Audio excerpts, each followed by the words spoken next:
Santa. The hitman?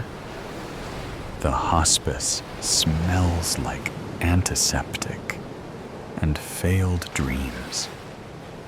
A Christmas-themed air freshener dangles from the IV stand, swaying in time with my father's mechanical wheezing. It smells like cinnamon and regret. The fluorescent lights hum, drowning out the morphine's slow drip.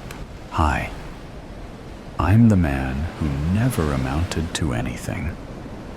The trophyless disappointment.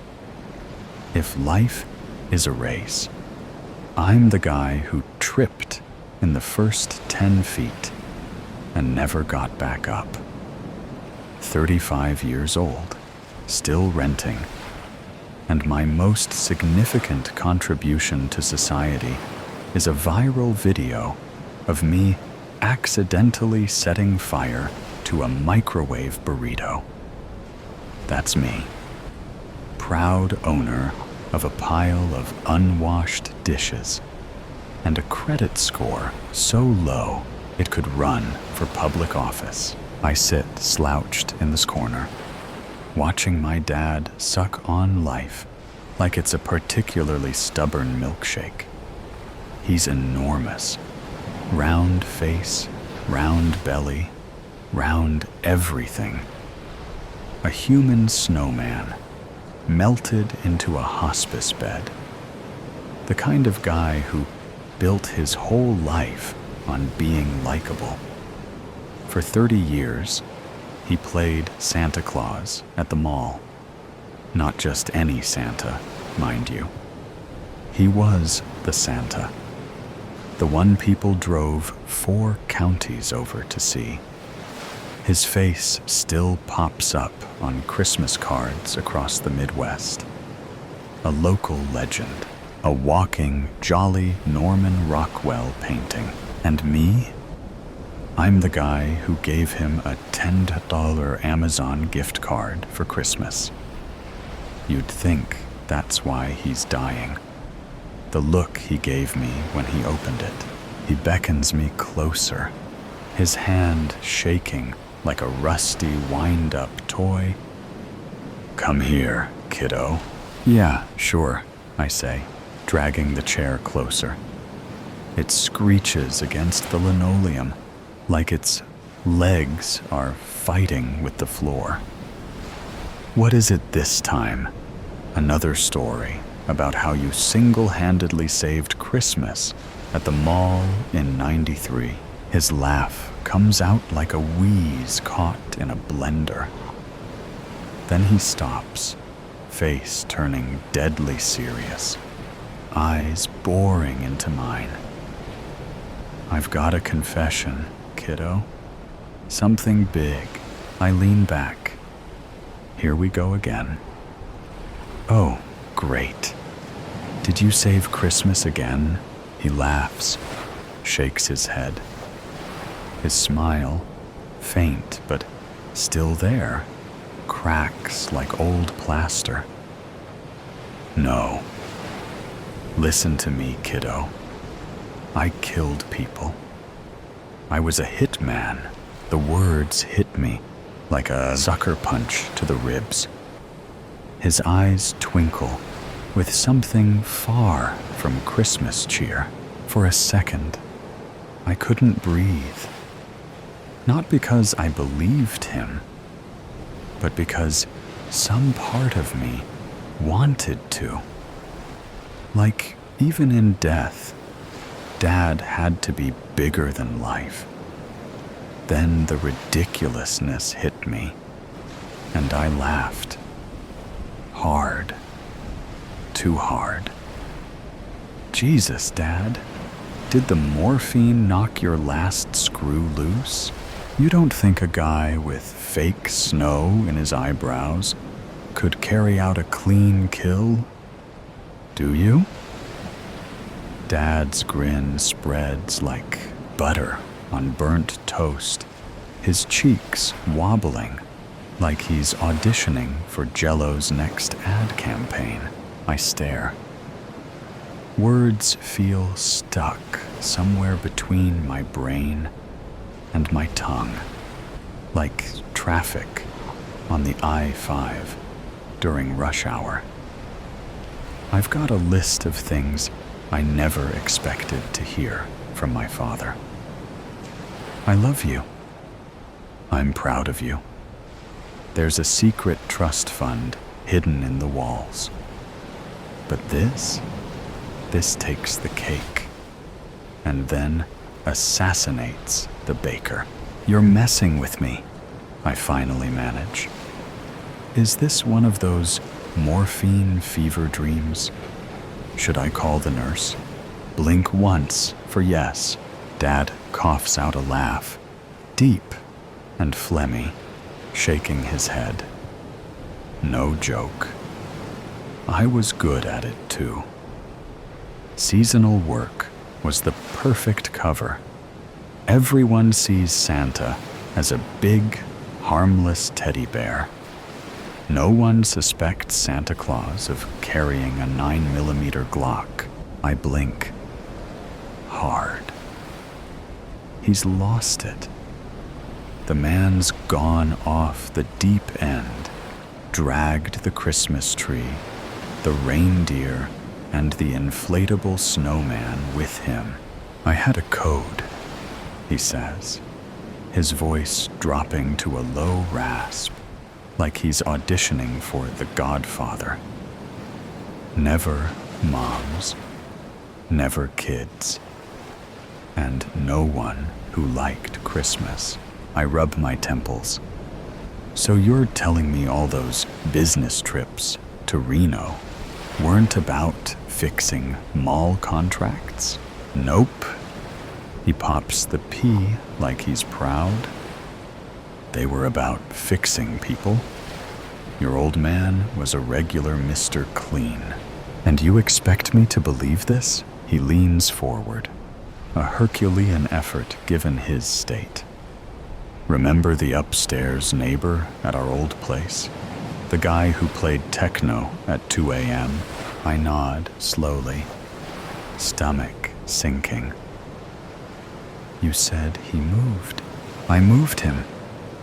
His grin widens. To a landfill. Permanently. You're not serious, I whisper, but my voice cracks. Oh God, he's serious. Go to my apartment and look for a box labeled Santa's Naughty List. Top shelf of my closet. See for yourself. I'm halfway to the door when the heart monitor gives up. The line going flat, like it's tired of pretending he had time left. Dad's apartment is a shrine to Christmas.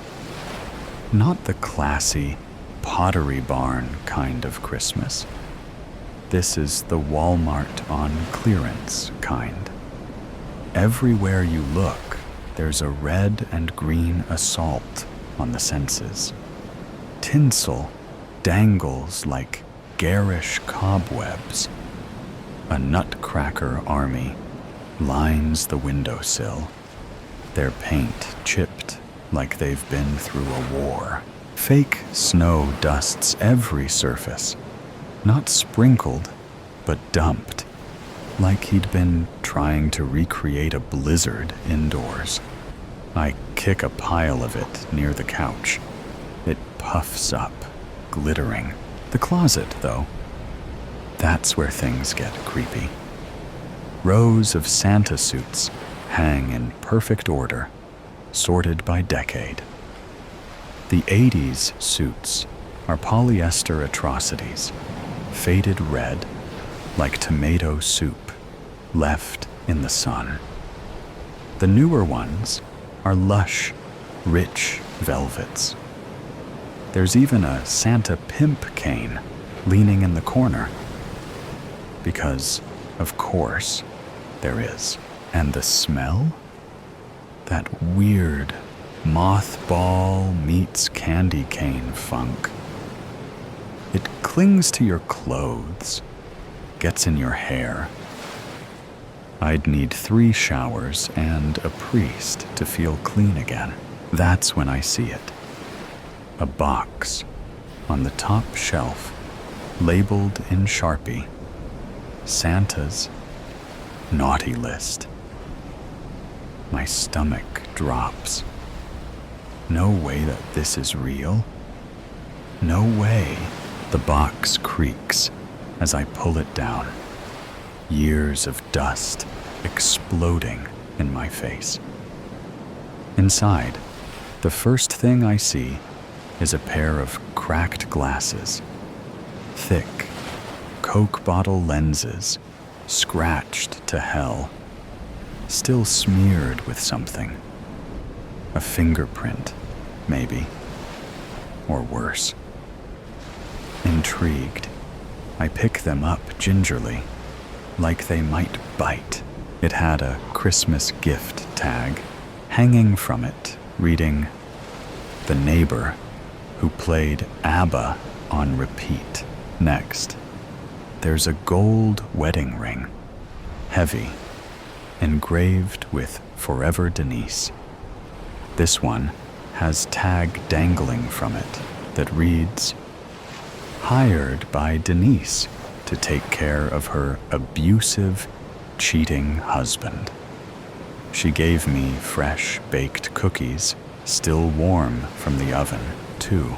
The box bulged with trophies, Christmas tags swinging off them like tiny glittery alibis. At the bottom, a mall Santa hat, its white fur trim stiff and crusted with something dark brown. Blood? Hot chocolate? Both? My hand hovers over it, like touching. It might connect me to him, but I jerk back. My heart pounds in my ears. This is insane. This is nuts. This is impressive. Turns out, Dad wasn't just a professional at making kids smile. He was a professional at making people disappear. The thing about secrets is they're sticky. Once you hear one, it clings to you like gum on a shoe, no matter how much you scrape.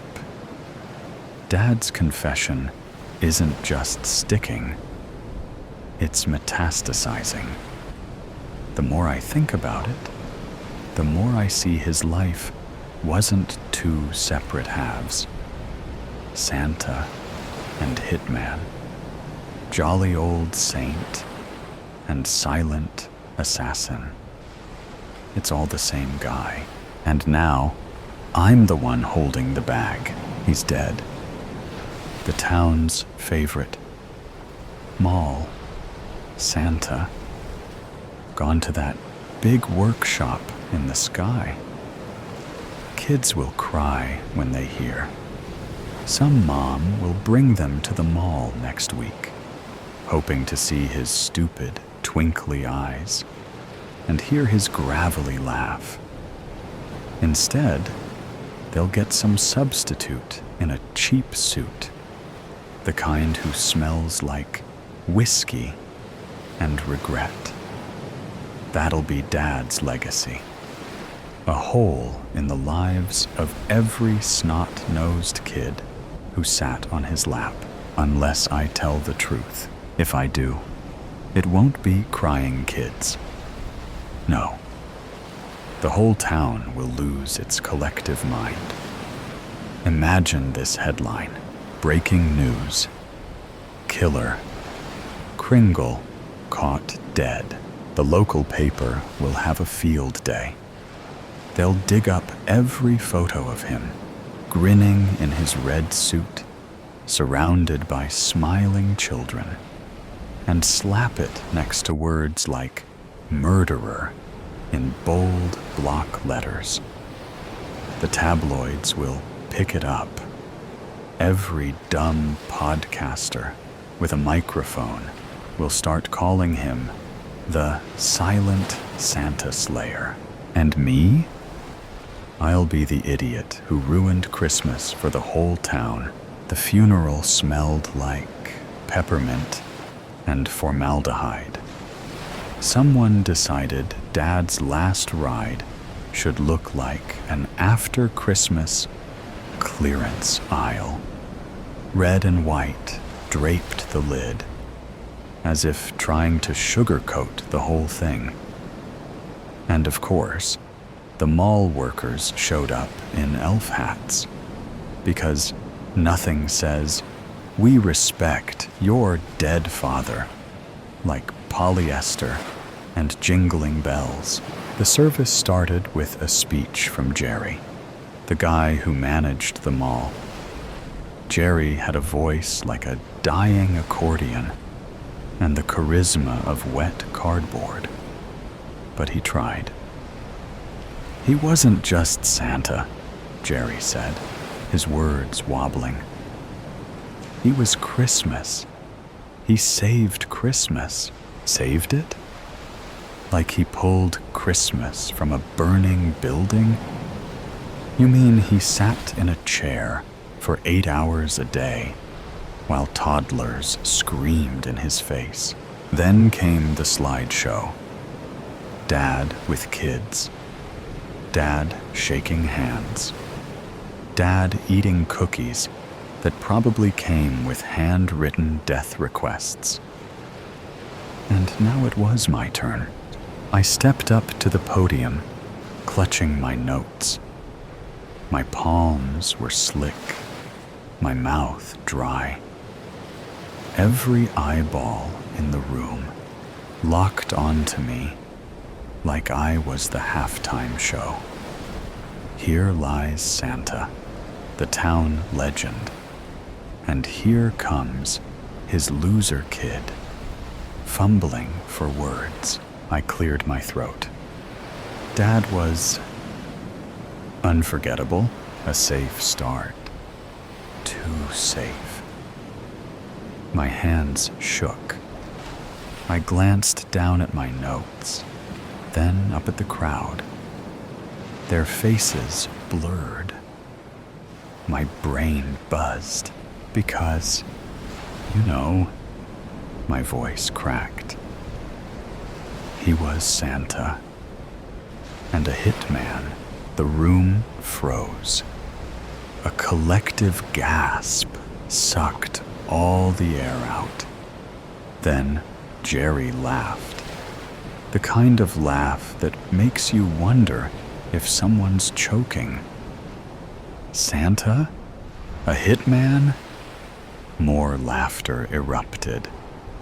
Next, you'll tell us Rudolph ran a fighting ring. I blinked. The crowd thought I was joking. Thank God, I faked a chuckle. The kind that burns your throat on the way out. Yeah, I guess he really killed it as Santa, huh? The groans at my pun covered my slip-up, and I pivoted. Hard. But seriously, Dad was the most unforgettable Santa this town ever had. They clapped. Some people wiped tears. And me? I stared at the casket, wondering what was worse, burying the truth with him, or walking around with it, lodged in my head forever. The funeral was barely over when he found me. Grizzled guy in a trench coat. The kind of face that looks like it's been carved out of driftwood. He shook my hand, his grip hard and dry, and said he knew my dad. Frankie, he said, like I should already know who he was. An old associate of your dad's. Associate? What kind of associate? Did Santa have a union? A reindeer mafia? Sorry for your loss, Frankie said. not sounding sorry at all. Your dad was a legend, one of the best in the biz. The biz? I asked, the words tasting like sewer milk. Frankie smirked, like I'd just failed some kind of test. He opened his trench coat, not for a gun or a bomb or a flashing incident, but for a business card. The font was a little too cheerful, a little too Comic Sans for what it said. Kringle and Associates. Holiday solutions for your problems. I stared at it like it might bite me. This is a joke, right? Frankie leaned in, breath heavy with something cheap and lethal. Your dad wasn't the only one, he said, his voice like gravel, rolled in honey. He pulled a candy cane from his pocket, twisting it between his fingers. Seasonal work. It's got its advantages. Keeps things clean. He paused, watching me, waiting, like there was something I was supposed to say. It's the perfect cover. Frankie smiled, teeth yellowed like a dog just pissed in the snow. He straightened up, sliding his hands into his coat. Your dad always said you'd make a great Santa. You've got the look. My dad spent my whole life teaching me things I didn't realize were lessons. How to lie with a smile. How to disappear in a crowd. How to keep secrets. I always thought he was preparing me for life, but maybe he was just preparing me for this. Frankie's words hung in the air like cigarette smoke, clinging to my skin. I opened my mouth, but nothing came out. Frankie tipped an imaginary hat and walked away, disappearing into the kind of fog that makes you doubt he was ever really there. I looked at the card again, the words staring back like a dare. Kringle and Associates. Dad always said to find a job that suits you. But some jobs find you. In the distance, I heard bells, maybe wind chimes, maybe the Salvation Army guy packing up. Who knows? What I do know is that I hate kids. I love cookies, and I could probably pull off the beard. Harmful intentions. History shows that technological advancement brought about the end of civilization, fragmented into divisions that hastened its collapse. The problem was that the majority thoughtlessly embraced regression, while the intelligent proclaimed that freedom had ended long ago. Freedom ended with an algorithm that read intent, marketed as a savior, but fundamentally incapable of understanding logic.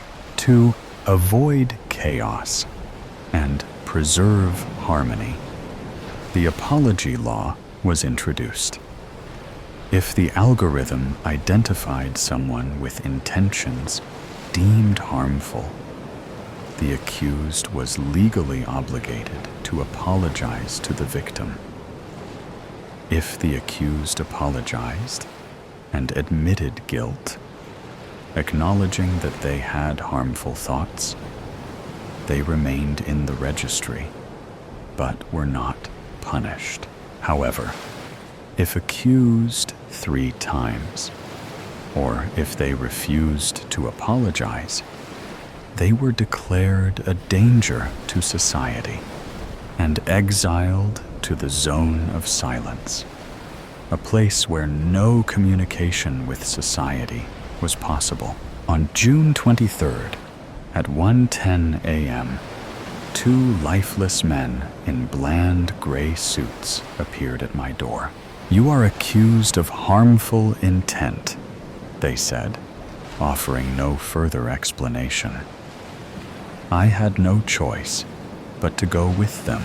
The two gray men escorted me to a claustrophobic cell with concrete walls, no windows, and a single chair in the center. They told me they'd come for me at 6 in the morning to take me to trial. It was already 3 a.m. All I had was panic and the chair. In those few hours, I tried to recall all the harmful intents I might have harbored in my life. The problem was that I was one of those quiet, introverted types. A person everyone says wouldn't hurt a fly. Nothing came to mind. I recalled no one provoking harmful intent. I was used to being a doormat. Tired of fighting back, I spent my days writing. My wife had left with her colleague, and I preferred the solitude to her insults, calling me useless. Silence, at least, offered peace. Society, fractured by the constant surveillance of the algorithm, had left me without friends. That was the problem. I had lost the will to live in such a society, along with any desire or intention. Smoking, drinking coffee, and writing were habits, not intentions. Detention bewildered me. I didn't even live with intent.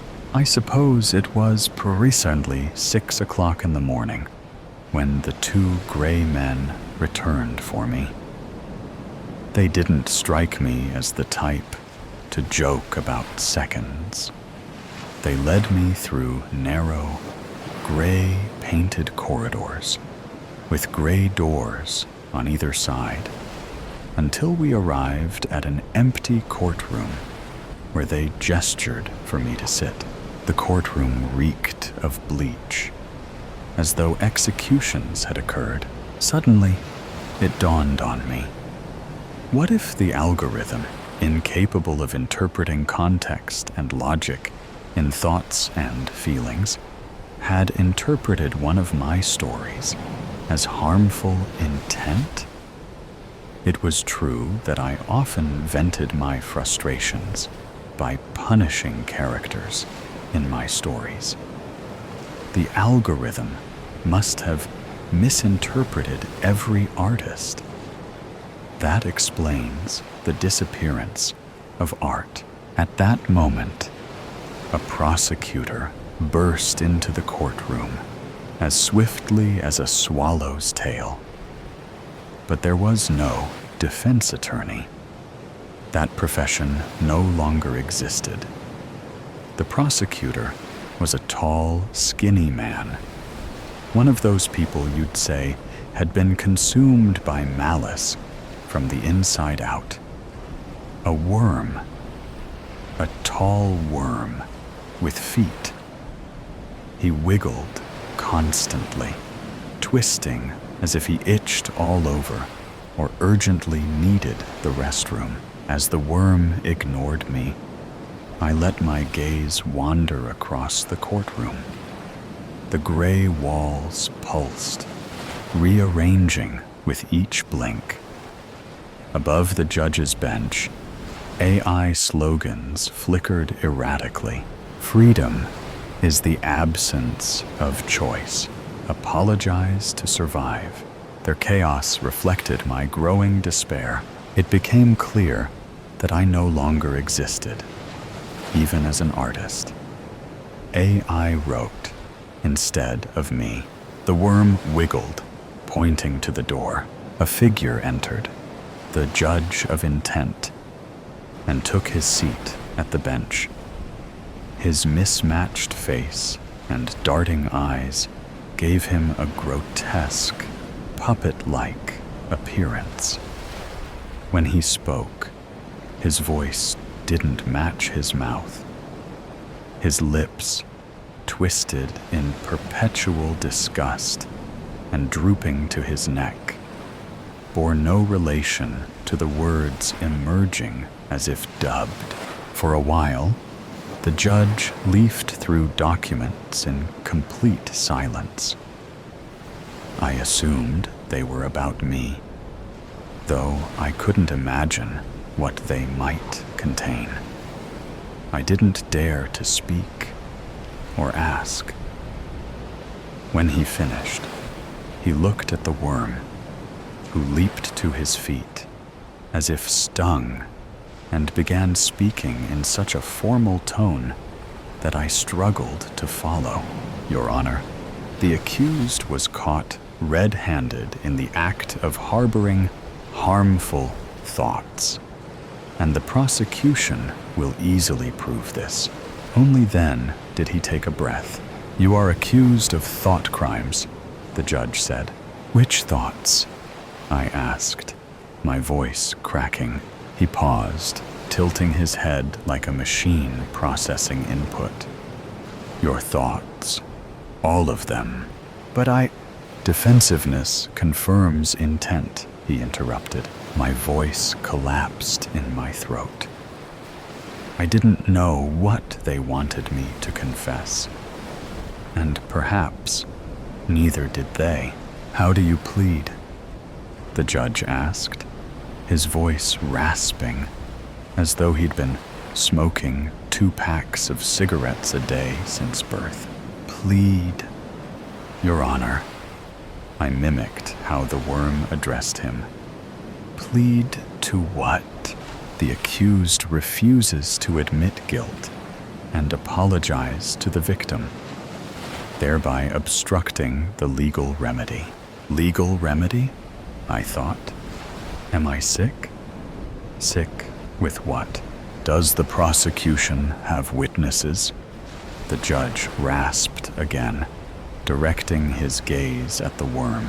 The worm grinned, as if he'd been waiting for this moment. We call the accused's teacher as the first witness. My teacher, I thought. Back when I went to school, there was no algorithm. If anyone acted harmfully, it was that tyrant of a teacher. The teacher, nicknamed Psycho, entered, older but unchanged. He had been infamous for flailing and throwing things in class, only to quickly smile as if nothing had happened. Hence the nickname. Now, Psycho was frail and nearly blind, bumping into the witness stand before taking his seat. When given the word, he began in a saccharine voice. Your Honor, I did everything in my power to properly shape this boy. Perhaps I even contributed to his harmful nature, but my hands were tied. As a teacher, I wasn't allowed to discipline him more severely, and by nature, I am a gentle soul. While Psycho spoke sweetly, I pictured him hurling chairs. He had harmful intent, Psycho said. When boys beat him, I saw retaliation in his eyes. Retaliation? I feared. I also recall a literature class where the students were asked to write essays about their father's occupations. When I called on him, having no father, he hadn't completed the assignment. Naturally, I gave him a failing grade. His tear-filled eyes turned red as blood. I swear he wanted to burn the school down. Burn the school down? I just wanted to cry. As I've aged, some memories have faded, but I can swear to this. One day, when other children pointed and laughed at him because his mother still brought him to school and waited for him after class, he wet himself. I'm certain he imagined a gun at that moment. They weren't pointing at me, I thought. They were throwing rocks at me while I cowered in the corner, bloody and bruised. Your Honor. Psycho leaned forward, his eyes wide with sincerity. The accused often sat in my class and stared out the window. I saw the intent in his eyes, an intent to escape, to defy the order of the classroom. The judge nodded gravely, pronouncing, "Escapism leads to anarchy. He has been a menace to society from birth. There is no doubt that he is guilty." The judge allowed Psycho to leave the courtroom. As he shuffled out, painfully slow, or as fast as he could manage, I wondered, how is it possible that even after these absurd and grotesque accusations made up by a tyrant, I feel harmful intent toward him? The judge turned to me again, rasping, "Do you admit guilt and apologize to the victim?" "Guilt for what?" I asked, confused. Am I actually on trial for one of the ridiculous situations described by a madman? "No," the judge replied coldly. "The prosecutor has brought witnesses to testify about your character, which is evidently prone to harmful intent. You are on trial for an intent only you can admit, and you must apologize to an anonymous victim. Otherwise, you will be exiled to the zone of silence." "Then, no.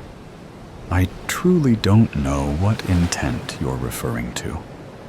Wouldn't it be simpler to tell me the accusation so I can respond to a real charge?" "You clearly don't understand the system. Prosecutor, call your next witness." The worm wiggled with delight, announcing, "I call the accused's wife to the stand." She entered, adorned with gaudy jewelry, her hair styled into an overdone perm that made her head look enormous. Her makeup-caked blouse emphasized her unattractiveness. A harpy, I thought. We had vowed to stand by each other in good times and bad. Yet here she was, standing as one of the pillars of doom, ready to crush me. I sat there, devastated, staring at the table, holding my head. I didn't have the strength to look at her, perhaps the most important person in my life, betraying me to prove her loyalty to the system for her own survival, unconsciously blending the dialects from my southern birthplace and her western home. She made a strong effort to speak in the central dialect.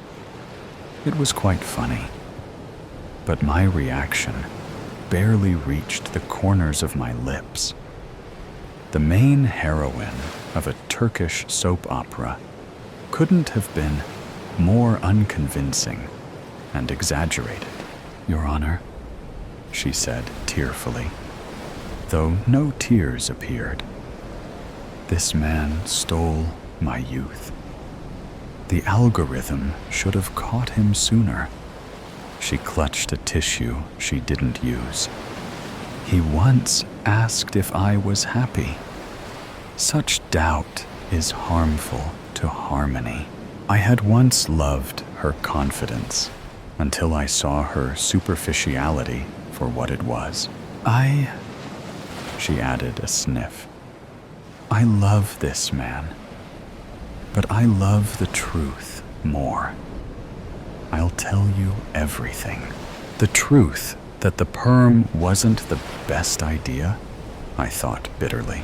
I married him out of love, but he hid his harmful intent until the wedding.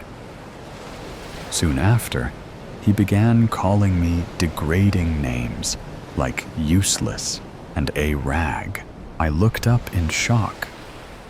Why is she blaming me for her words? I feared his intent to harm me or end any chance of having a child. She threw herself across the bench dramatically, sobbing loudly, but still without a single tear. This deeply hurt me. After years of silence, I reacted with a yell. What are you saying? How dare you? I begged you for a child all these years, but you said you didn't want some brat to ruin your beauty.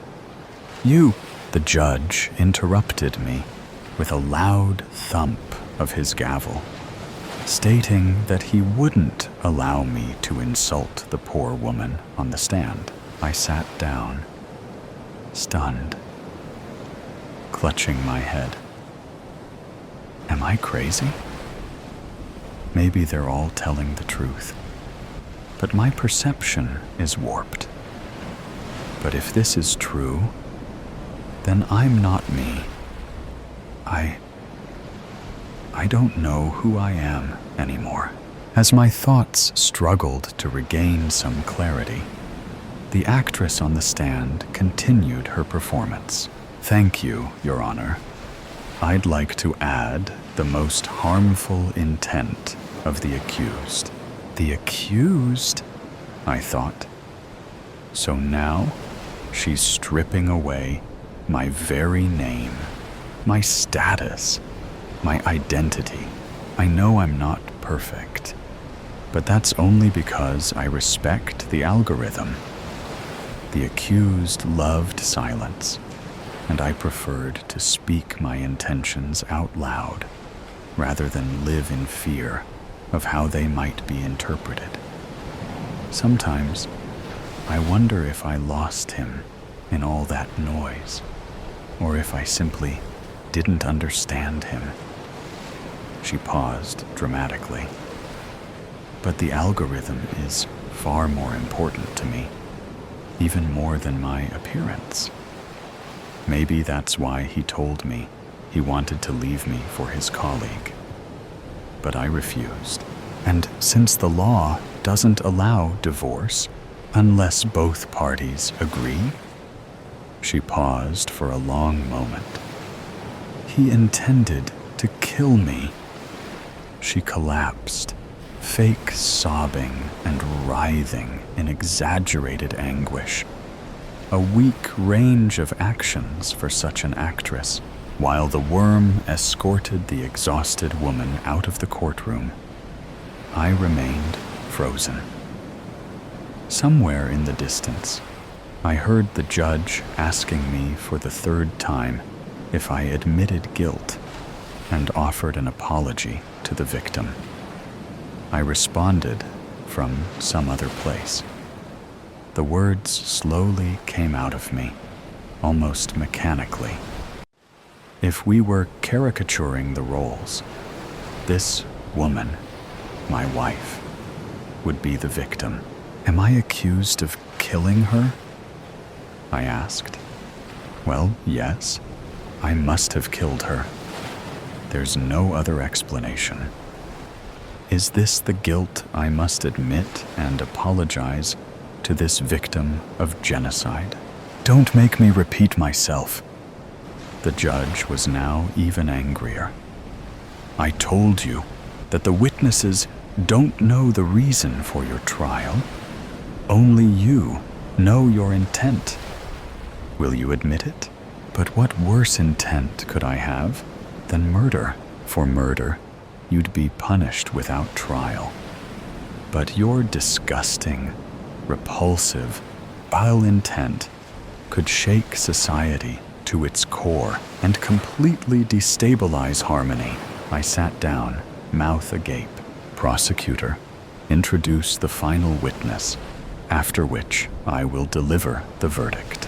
Completely beside myself, lost in my identity, and thus lost from the courtroom, I didn't notice that my mother had burst through the door and jumped onto me over the desk. She clung to me, caressing me roughly, as if slapping me, and hanging from the desk, trying to reach me with kisses. "You're mine! I won't let anyone have you!" As the worm gently pulled her off me and led her to the witness stand, I remained motionless. I just turned my head toward the window and stayed catatonic. Meanwhile, she wailed, "Let me take him home. I won't have anyone to sniff my flesh to see if it's gone bad, to call to come for me every time I have a diarrhea attack." He didn't mean it. All the teachers loved him. His wife adores him. He's a model citizen. I never let him out of my hands. He's my baby, my lover. He's my trophy, proof of my perfection. If you condemn him, you condemn me too. Come to mother, son. Let me nurse you once again. I stared through the window, a lifeless person inside me, into the lifeless city. In the background of the so-called harmony, this society operates like a perfectly tuned machine. Silence on the streets, people moving in neat lines with minimal interaction, and a complete loss of the spontaneity of human connection. While they forcefully dragged some mad woman out of the courtroom, I noticed the passers-by didn't even raise their eyes, as if everyone had already been condemned to silence. Absently, I heard the judge asking me for the last time if I admitted guilt and offered an apology. Out of my body, as if hypnotized, I whispered, "What guilt? For what? Who?" I've always been more afraid of hurting someone else than myself. The worm, now almost gleeful, turned to the judge, who looked at me with wide eyes. "So, you admit?" "What am I admitting?" I asked, my mind still reeling. "You admit your harmful intent?" I didn't understand. The judge nodded to the worm, who whispered to me, "You just admitted your harmful intent." What did I say?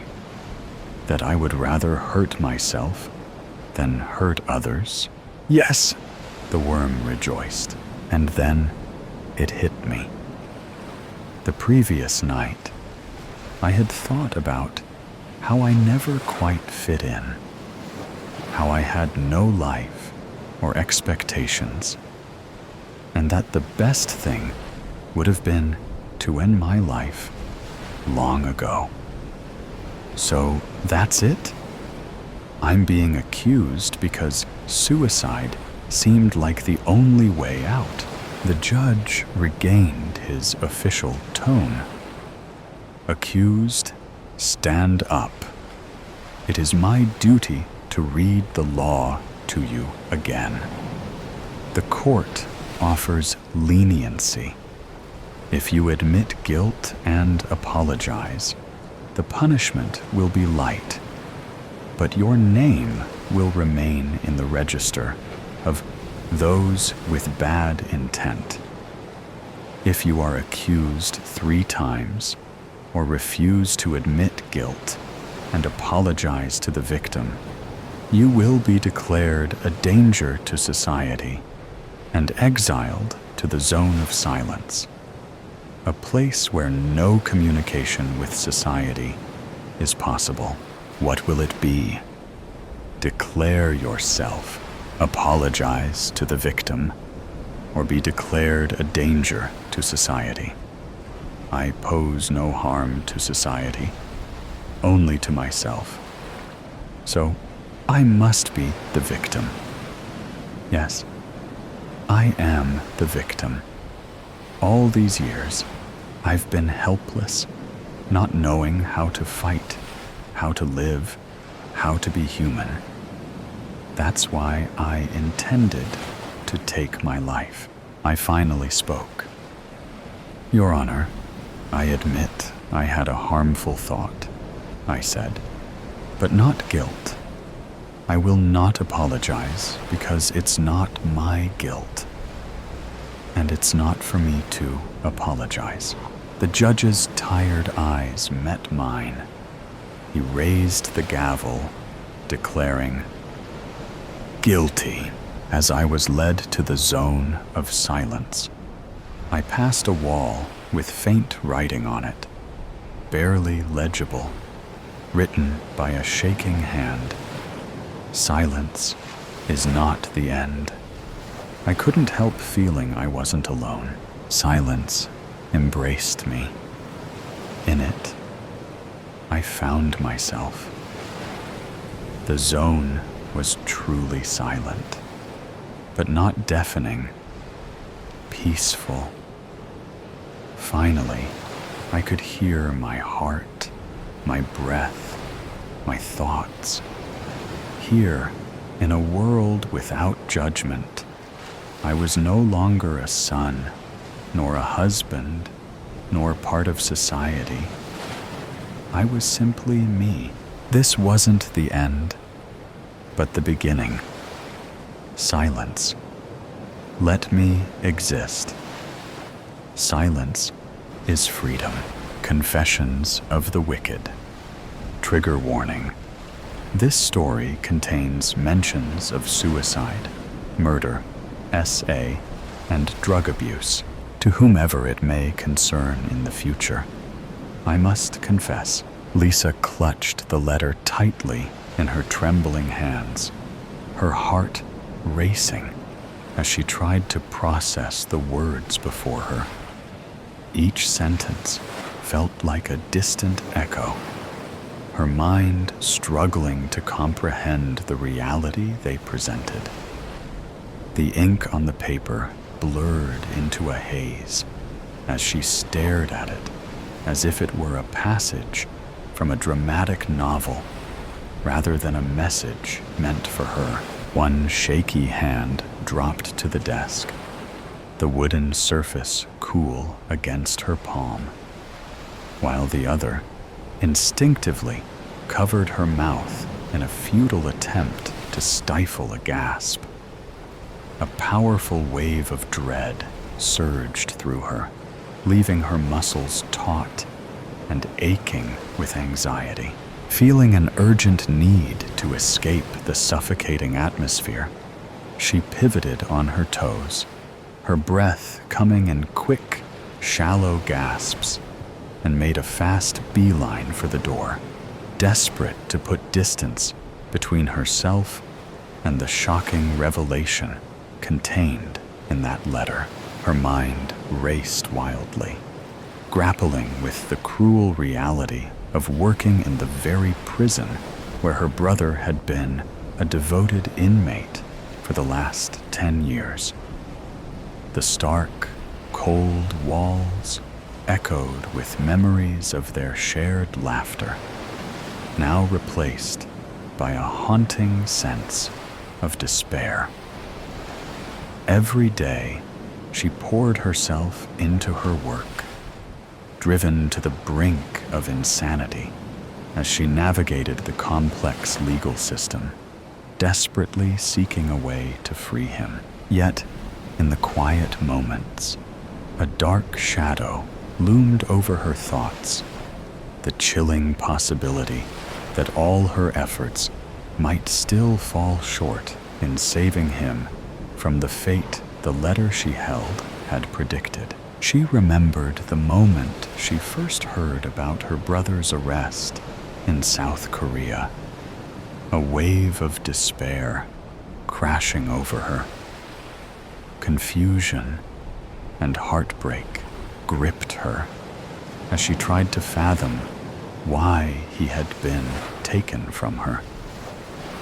In those early days, she had poured herself into studying the laws of both Korea and the United States, desperate to understand the gravity of the 24 murder charges and 2 counts of attempted murder he faced. Late nights spent poring over legal texts had become her refuge, each page turning fueled by an unwavering determination to bring him back and piece together the chaos that had upended their lives. The murders occurred in the United States, which ultimately led Lisa's family to seek refuge in South Korea. They were fleeing the shadows cast by a chilling truth. Richard was a serial killer. Disturbingly, Lisa's parents were aware of Richard's dark nature long before the FBI uncovered his gruesome activities. He had confided in them, revealing his violent tendencies and chilling declaration that he would continue his spree regardless of the consequences, even if apprehended. Richard's descent into darkness began at a young age. When he was just 17, he was discovered covered in blood at a crime scene, a scene that would mark his 3rd murder. This incident forced him to come clean about his heinous actions. Under pressure from law enforcement, Richard detailed each horrifying crime he committed, recounting events with a disturbing calmness, as if sharing mundane stories instead of the tragedies he inflicted. For Lisa's family, the awareness of his twisted mind and the violent past they were escaping only deepened the turmoil they felt in their new home. Their parents seriously thought about turning him in to the police, but then they saw Lisa. How could they abandon their youngest? Their son had taken lives. It's infuriating to think they were so desperate to protect him that they convinced themselves he could get away with it, claiming self-defense. And if that failed, they had the audacity to believe he could plead insanity. It's maddening. They were determined not to let their family suffer the consequences of his monstrous actions. They had fought hard for their so-called American dream, and now they were willing to ignore the reality of murder just to keep it intact.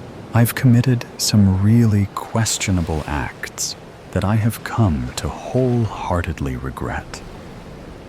Some may ask why I even did such a thing. The answer will always be that I do not know myself. You can call it an insatiable urge. Lisa stood before her brother's cell, her heart pounding in her chest as she fought to steady her breath.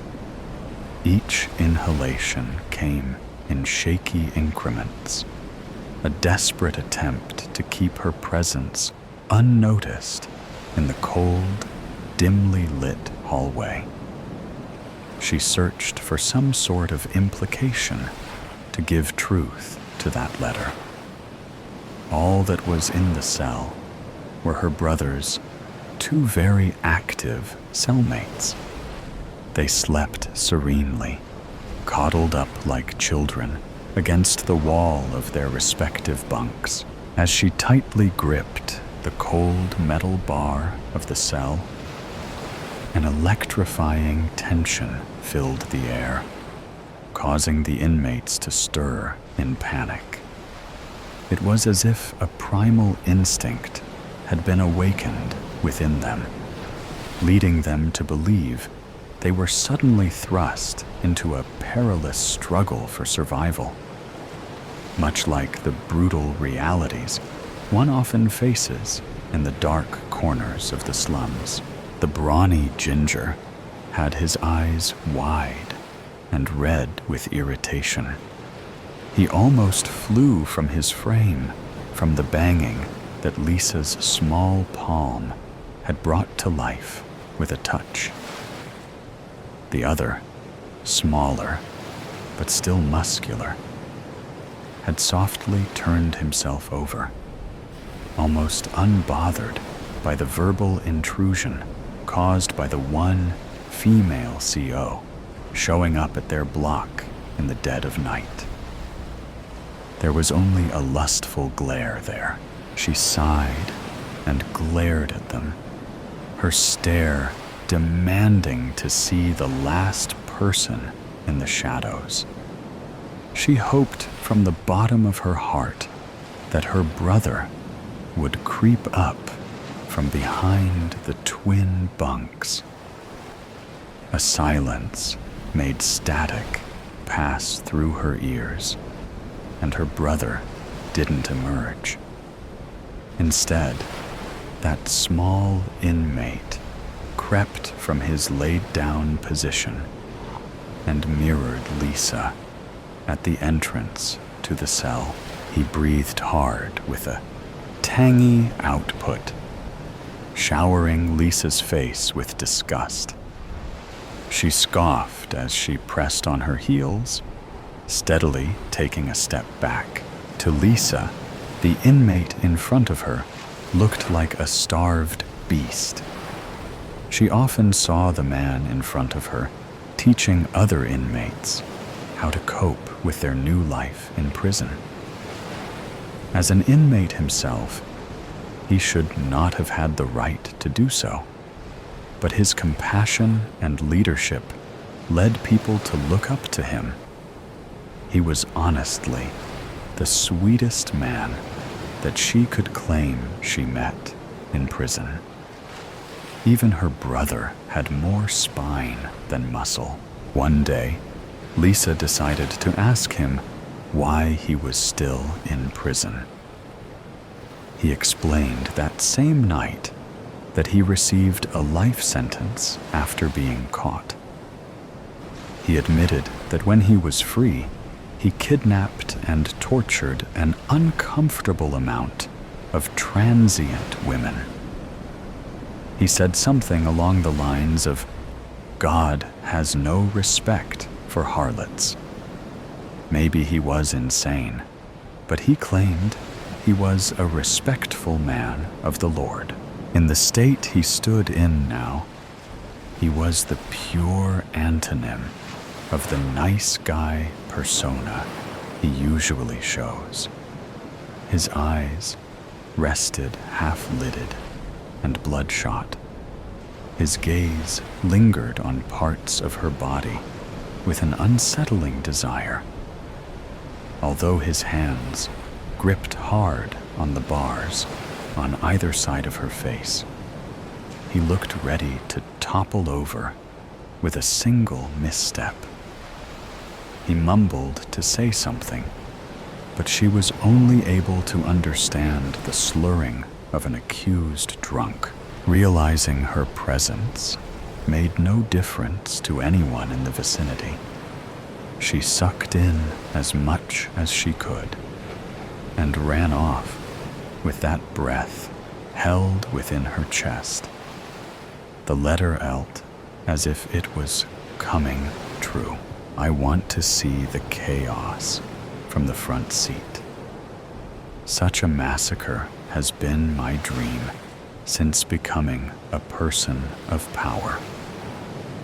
I can do it, so why not? For 25 years, I have gotten away with enough wrongdoings to make the boy I'm killing tonight look like a saint. He's been a serial killer since childhood, but he's merciful in the sense he ends their suffering. However, Lisa rushed through the halls with her hands clasped around her keys. She glided past cell after cell with nothing standing out to her until she heard a muffled bang come from the prison's watchtower, cantered in the lunch area on the first floor. She crept up to the door and reached for the knob. A sharp pain ran through the muscles in her wrist. Her eyes closed for the moment of impact before she opened them to see her brother in nothing but his worn-out, once white, prison boxers. His eyes were wide and the same shaded red as the other inmate she had seen up close. His entire face was morphed into fear itself. Lisa had never seen him look like this. Richard fell on top of her, breathing as if he just escaped a nasty waterboarding session. Except he wasn't wet. He was covered in oil. She froze in place, a fathomable confusion filling her expression. The room grew more tense as Richard only stared for a moment and opened his mouth, inhaling and howling. He then pushed off Lisa's chest and sprinted away, never turning to look back. His destination seemed unclear. It just looked like he wanted to get as far away as possible. At first, she found the cowardice retreat understandable because it made sense. The only time a prisoner would get to enter the watchtower was if they were in trouble and about to receive some sort of punishment. My morals have morphed over the years. I'm not an old man going senile. I have come to embrace the cruelty I wish to inhabit, although I still recognize that this is wrong. I want to watch the hell burn from its core. I understand that this is an unforgivable madness. The ending of the letter resurfaced in her brain as the warden walked out from the shadows of the tower. He smiled widely, towering over her in uniform pants and his uniform boots. He lifted his hand with his gun pointed to his head.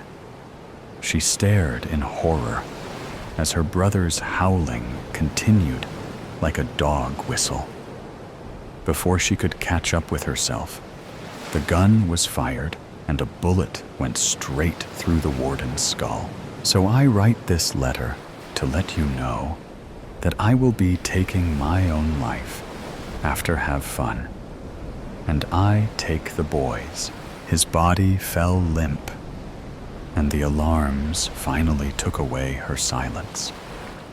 She stared at the body, and the next 4 hours of her life passed in a blur.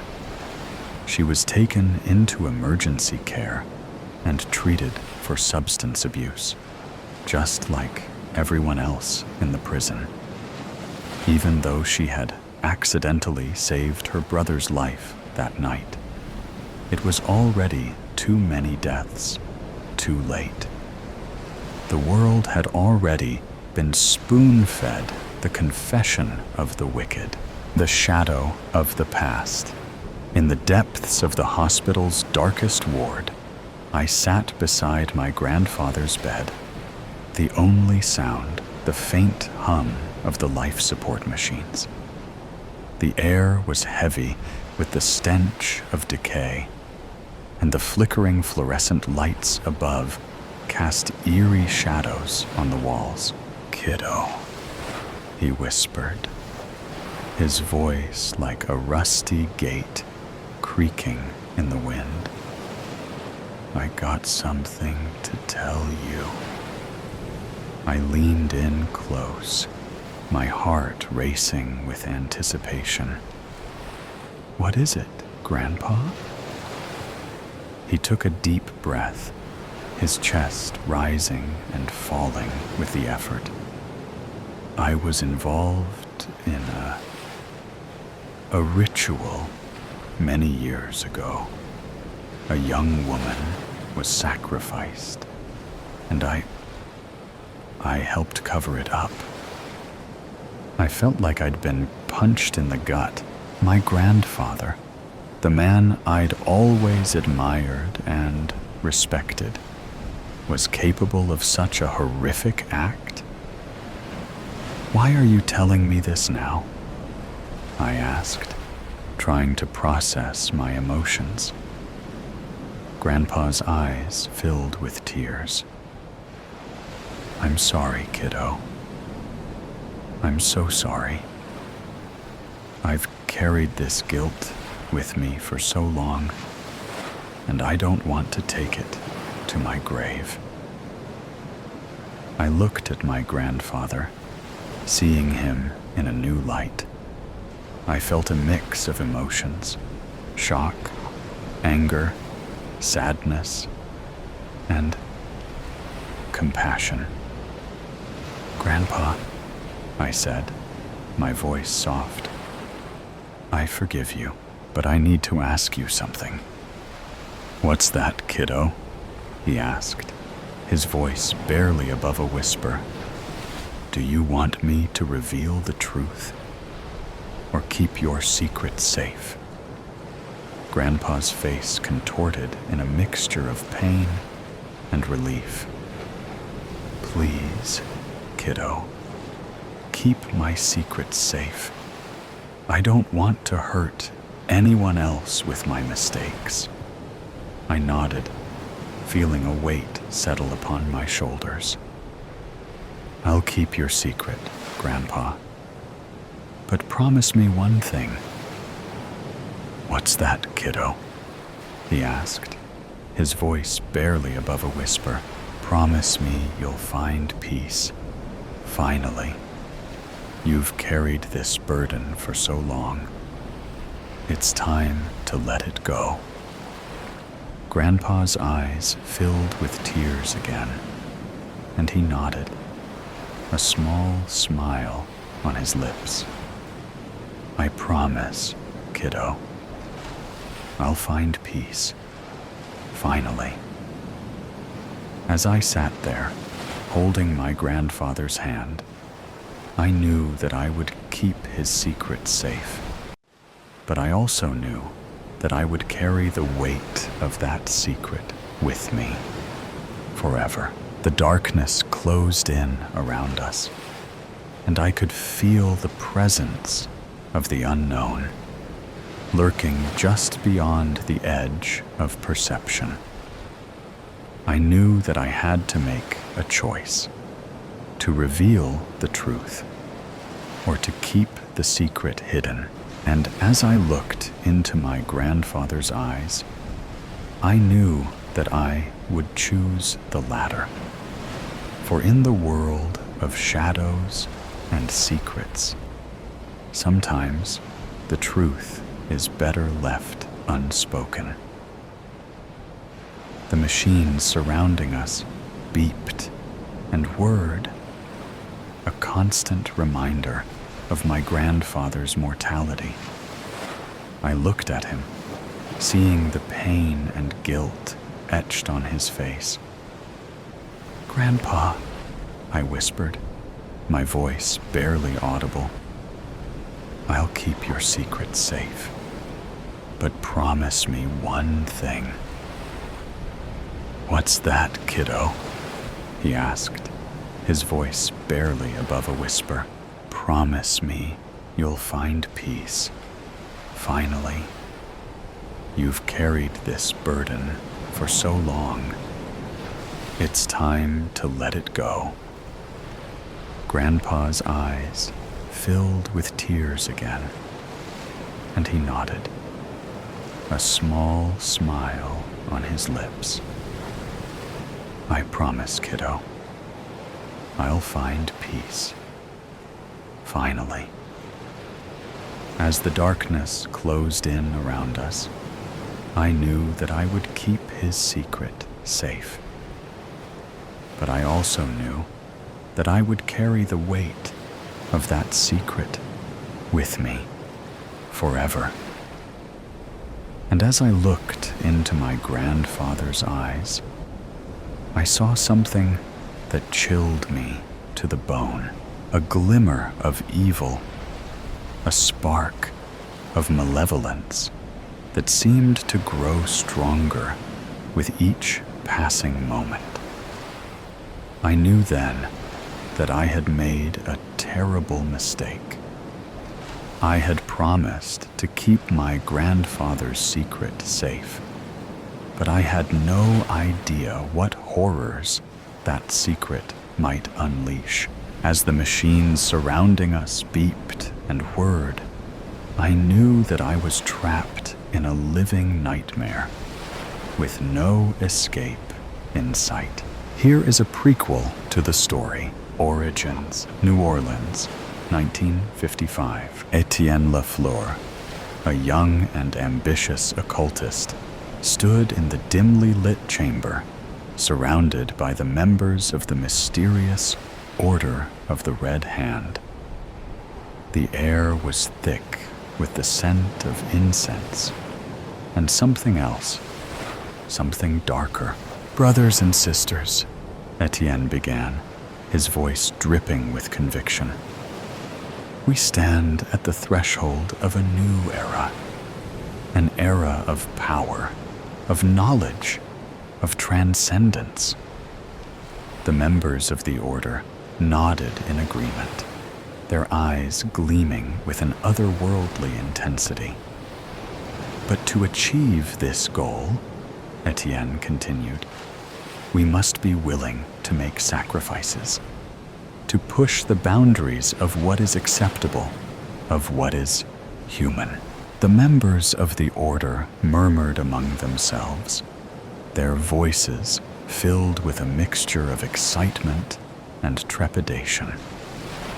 Etienne raised his hands, and the room fell silent.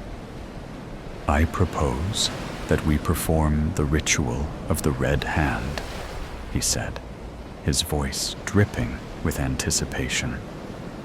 "A ritual that will grant us the power to transcend the limitations of the human form." The members of the Order nodded in agreement, and Etienne began to outline the details of the ritual. As the night wore on, the members of the Order prepared for the ritual, their movements filled with a sense of urgency and anticipation.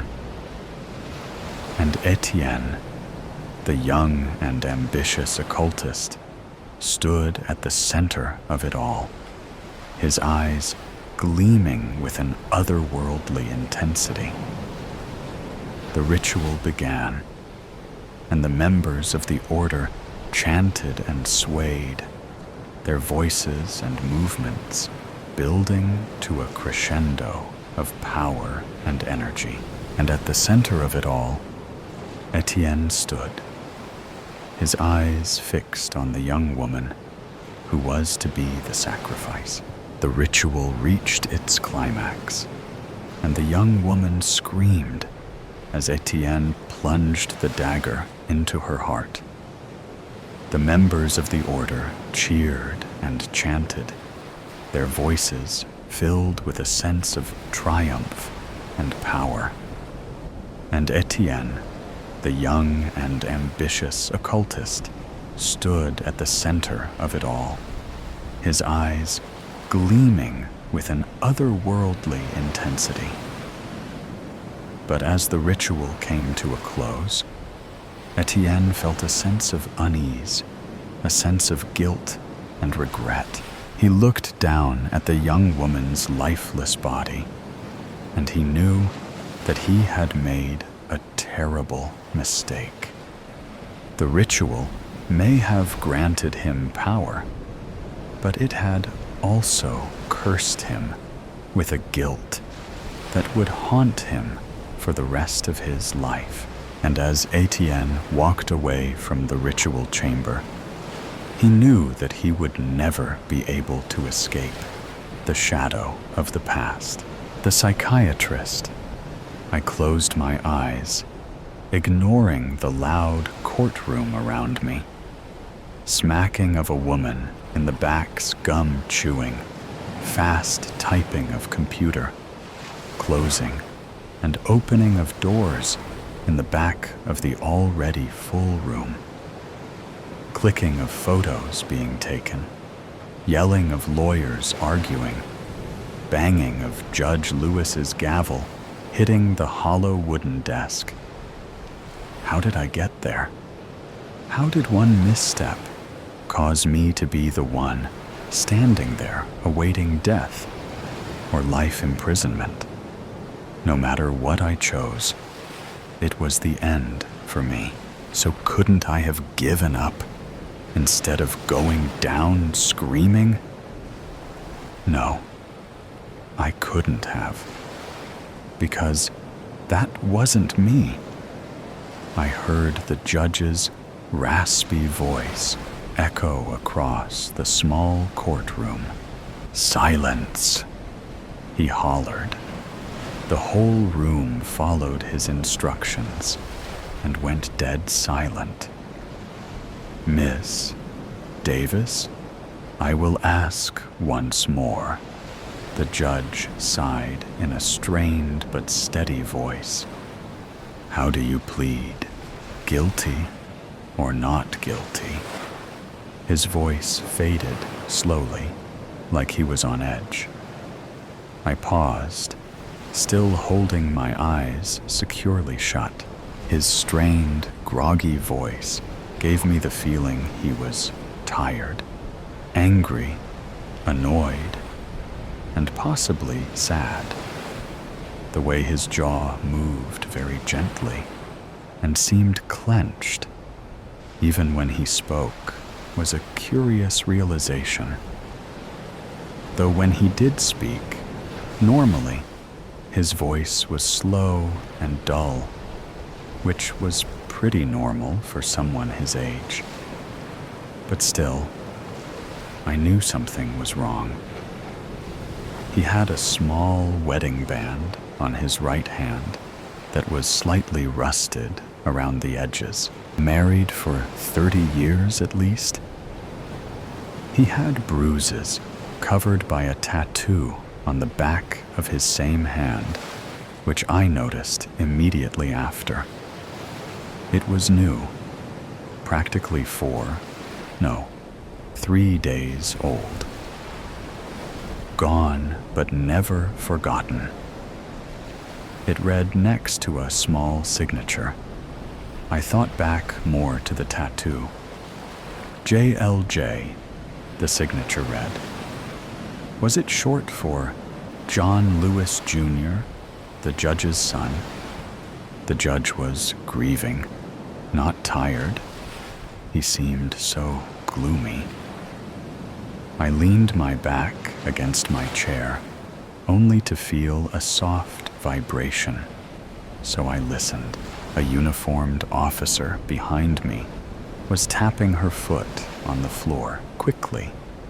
Not normally, though. It was like she had somewhere to be.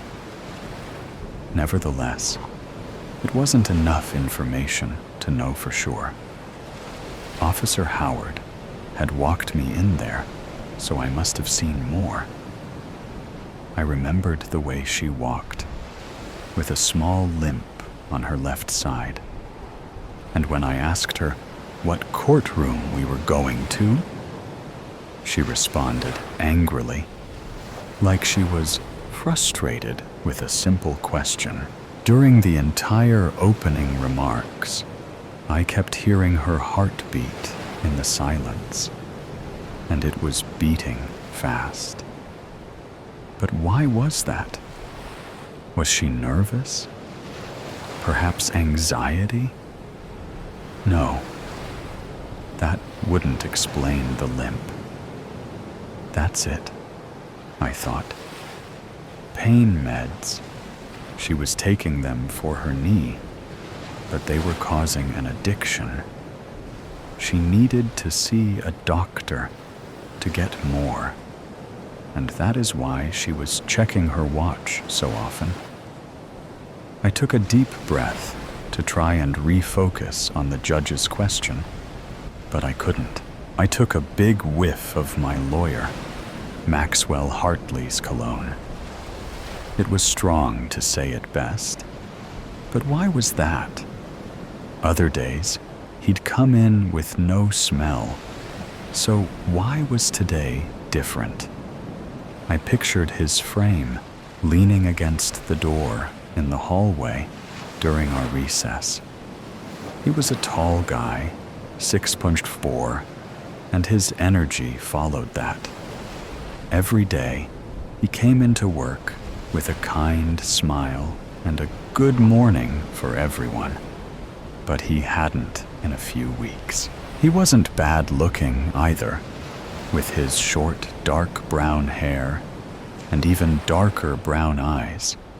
But alas, he wore a wedding ring when we first met. That was until a month ago when I noticed it off, and he never mentioned anything. I remembered back to the morning when he left abruptly at 10 o'clock on the dot and returned at exactly 10:15.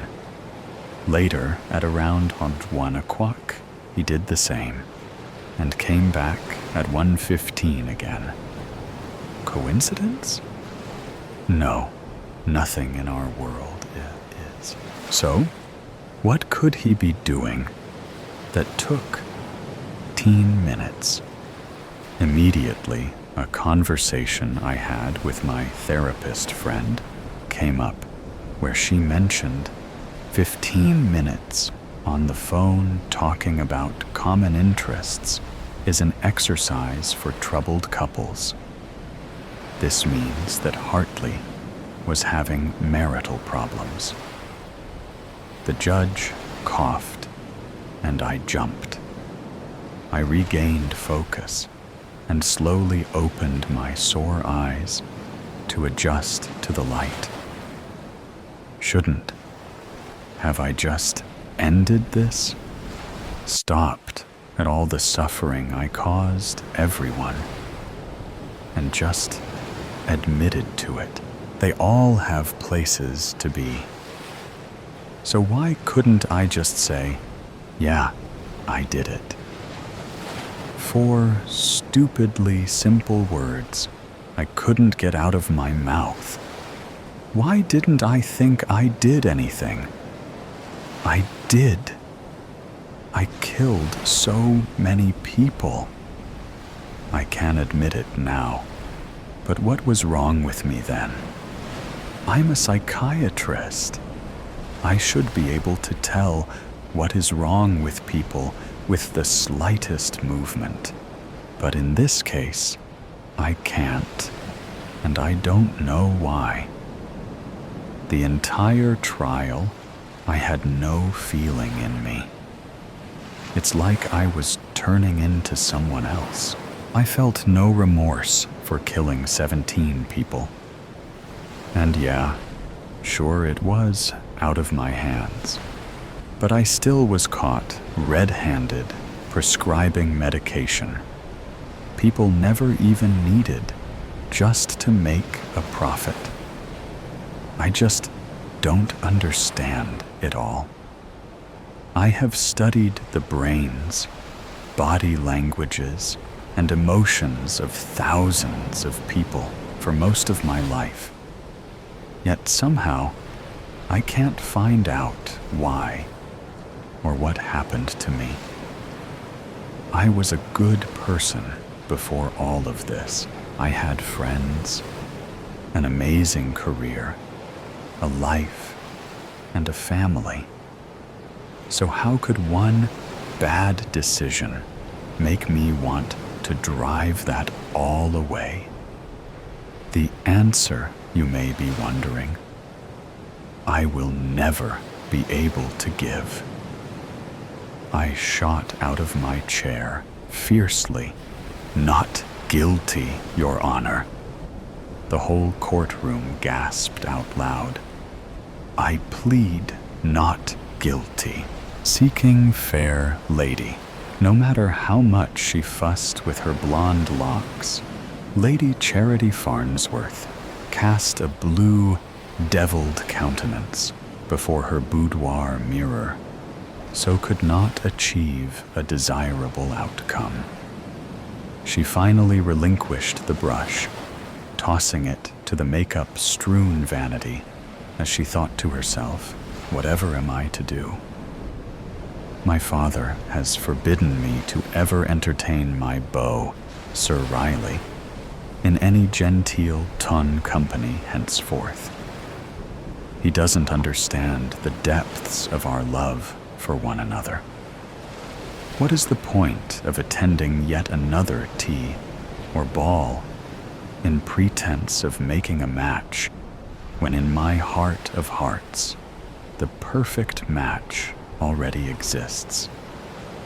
There is none other I would ever want to be yoked to. Why can't Father forgive our innocent indiscretions in the garden and offer Sir Fenwick another opportunity to win his graces? So what if he saw us kissing? Giving up, she flung her arms out wide, then buried her face in her hands as she sobbed. Presently, a cautious knock sounded at the door. "Oh, Charity, dear," came the voice of her father. "Let me in to see how you look. You'll be meeting some exciting, eligible bachelors tonight. You must be ready. It is time to be going." "Oh, one moment, please. Be right there." She slipped a silky robe over her shift and opened the door. "Charity, where is your maid? You are not near ready to go, and your face is a disgrace. Whatever is wrong with you?" She couldn't help herself. She encircled his neck with her forearms and cried on the shoulder of his wool spencer, smearing it with rouge. "Please, Father, I have no desire to meet any other man. I only yearn for my true love." "Do you mean that insufferable rogue, Fenwick? He treated you like an adventuress. No respect for you or myself. I will not be bamboozled by the likes of him. You deserve a man of honor, the kind that will be at the gala tonight. Now get into your gown. As long as you are under my roof, you'll abide by my rules. I'll pick out a suitable mate for you, one that will be an advantageous coupling. End of discussion." He disentangled himself from her and slammed the door shut on his way out. 1 second later, the door opened again as he stuck his head in. "Don't bother getting dressed now. We would be late. I'll simply bring home some lucky fellow with me. You'll meet him when I get back, and we will have a ceremony this weekend to make you his wife." That'll put an end to your nonsense." Once he left, Charity wailed louder than ever. "No, no, no. He can't do this to me." She collapsed on the bed in tears. Meanwhile, out in the garden, Sir Riley crouched behind a leafy rhododendron, watching for the carriage to leave. It surprised him to see Lord Farnsworth was alone. That meant chances were good that Charity would be alone inside as well.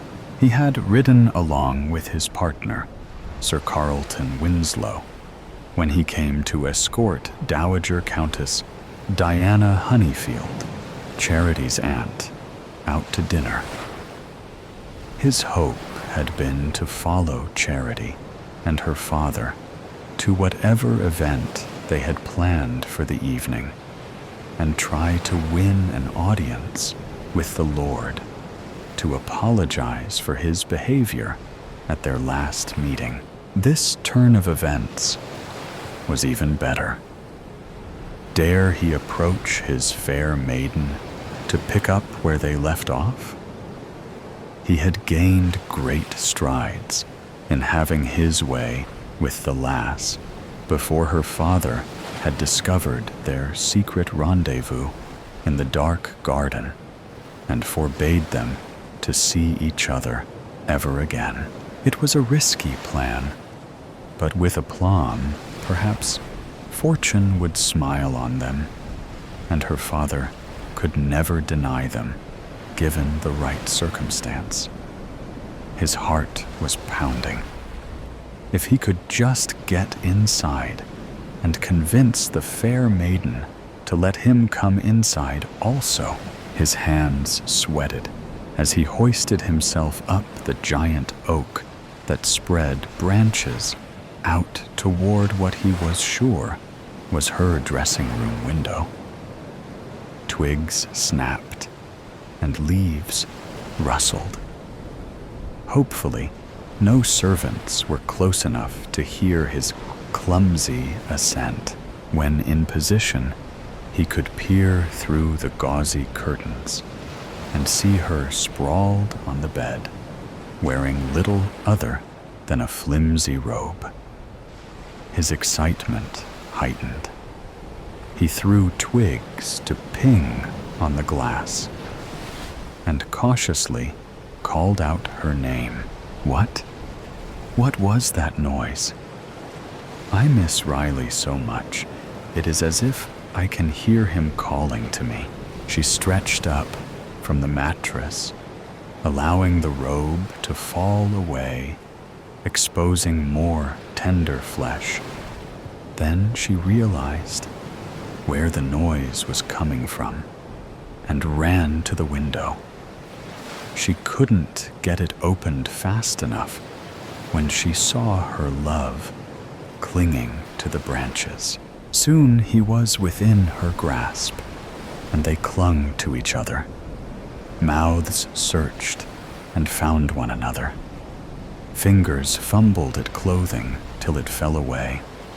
Palms grabbed and caressed and repeated and explored uncharted territory.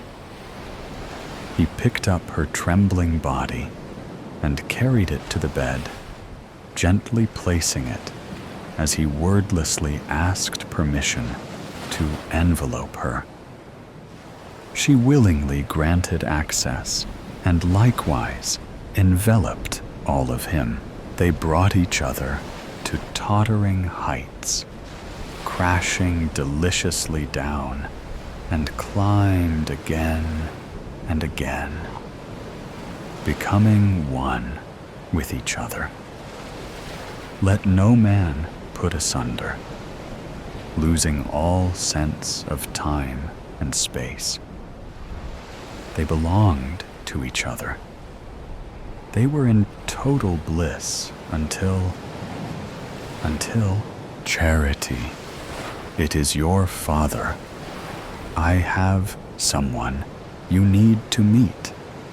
He will soon be your husband. I am giving him your hand in marriage. Come out at once. Charity wilted in Riley's arms. You mustn't be caught in here. He'll kill you. Then he'll kill me, slowly. I know the kind of man he would choose for me. Nothing like you. Climb out, please, she whispered. I'll not give you to another man. I'll face those barking irons if I must, but you belong fully to me now. We've been caught red-handed, but we've done nothing wrong. No apologies anymore. I'll make you an honest woman. We'll visit the Amen curler tomorrow. We love each other. Your father has to see that now. No swell will have you after tonight. I'm not sorry. He kissed her quickly and slid out the window just as her father opened the door on her nakedness beneath the sheets. 1600, November 28, 2024. Subterfuge. Suitors precariously climbing trees and pressing their suit. Ripped bodices. Hot kisses. Near discovery. I nearly swooned. What more could possibly befall our hero and heroine? Be still, my heart, and wait impatiently for the next installment of All's Fair. 1640, November 28, 2024. So glad you approve. Thought about changing ending to where she climbs out with him and they disappear too? Haven't entered it, so think it is okay to change. Happy Thanksgiving. Reply. Edit. Delete. Upvote. Downvote. 1 point. Trudy Jass, 1656. Novo 28, 2024. Happy Thanksgiving to you. You could have her slip out before she meets what's his name, or in the day or two before the wedding. Auntie could have a little tea party for her, and off the Jersey or Gretna Green they go. Reply. Report. Upvote. Downvote. 1 point. Mary Bendixson, 2055. Nov 28, 2024. Right on. Reply. Edit. Delete. 36. Nov 28, 2024. Your story has a lot going for it. It's dramatic, emotional, and packed with tension, all of which make for an engaging Regency romance. Charity's despair and her father's overbearing nature are written in a way that makes the stakes feel real. It's clear how much is on the line for her, and that emotional pull keeps the reader invested. I love how you've woven in Regency-era details like Spencer, Ton, and Amon Curler. Those touches make the world feel authentic without being overwhelming. Charity and Riley's relationship feels passio. Reply. Report. 1644. Novi 28, 2024. So appreciative of your comments. Was considering changing the ending to her climbing out with him to the unknown. What do you think? Happy Thanksgiving. Reply. Edit. Delete. Upvote. Downvote. 1 point. Rebecca Lewis, 1808.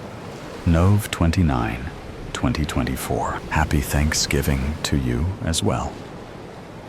I think having Charity climb out with Riley could be a powerful ending. It adds an extra layer of defiance and agency to her character. It would show she's willing to take control of her own fate instead of being trapped by her father's demands.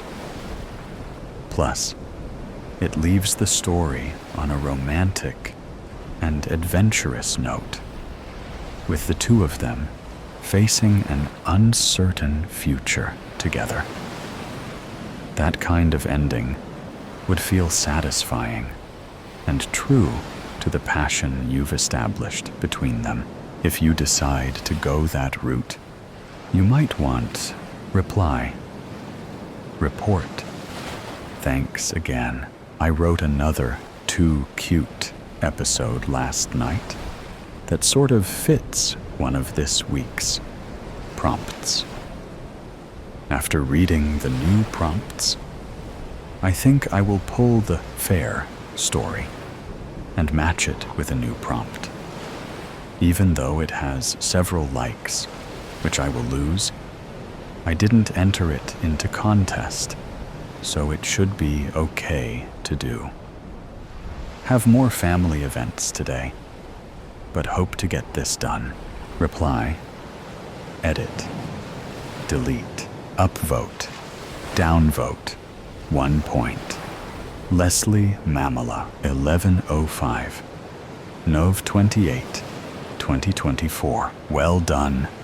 I am ready to hear what happens next. Reply, report, upvote, downvote, 1 point. Mary Bendixson, 1653, Nov 28, 2024. Glad you liked it, and thanks for the follow. Have you read the previous episodes, all with fair in them, that lead up to this fiasco? We'll get back to your work after today.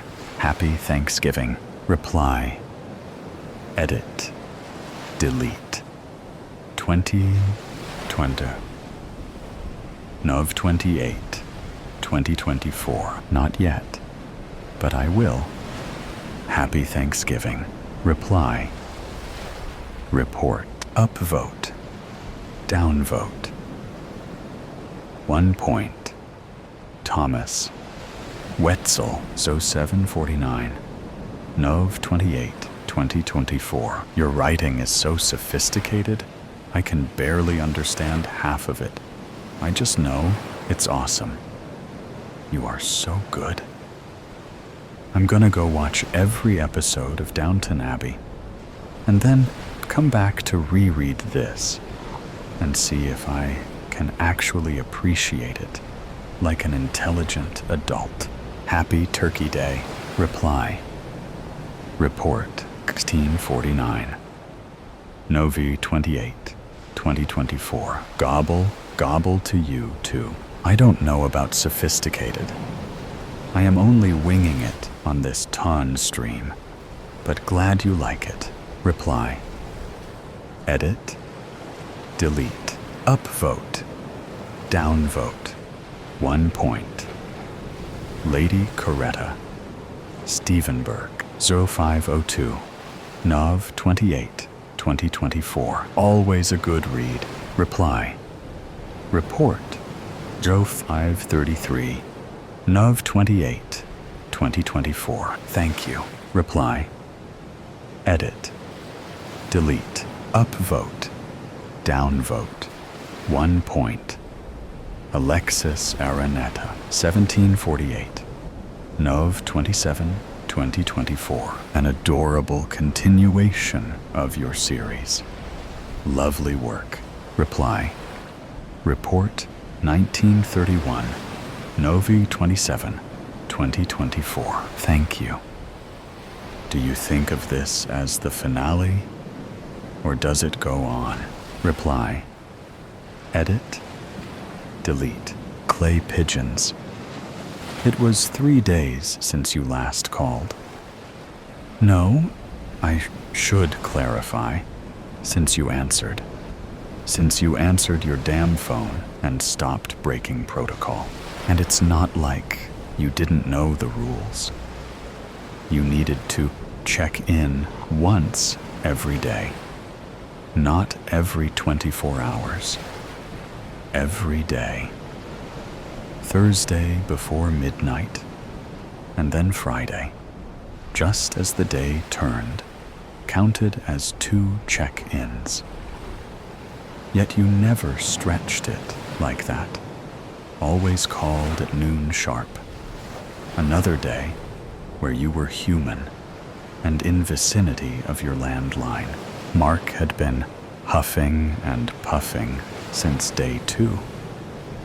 But I assured him this wasn't like you.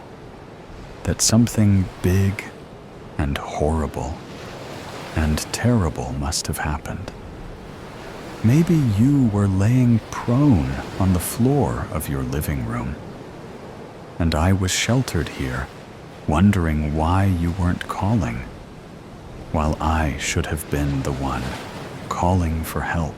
By day 3, I was spiraling. You were caught in a trap. You were dismembered and possibly disemboweled.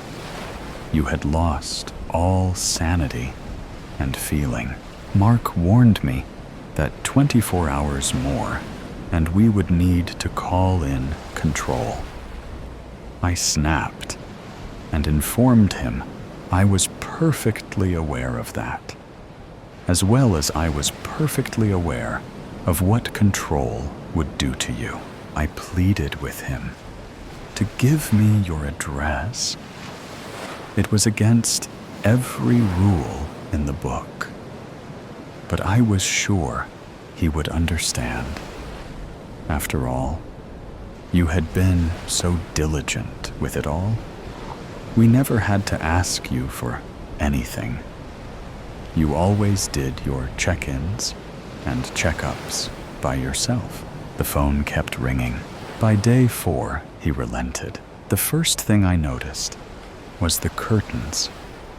They were green and closed shut. A flyer was on your porch, flapping furiously in the wind. Its pages turned, advertising deals in meat and shampoo. Your house was small, with flaying blue paint and a wraparound porch. You had plants, and their leaves were dropping in thirst. I knocked on your door twice.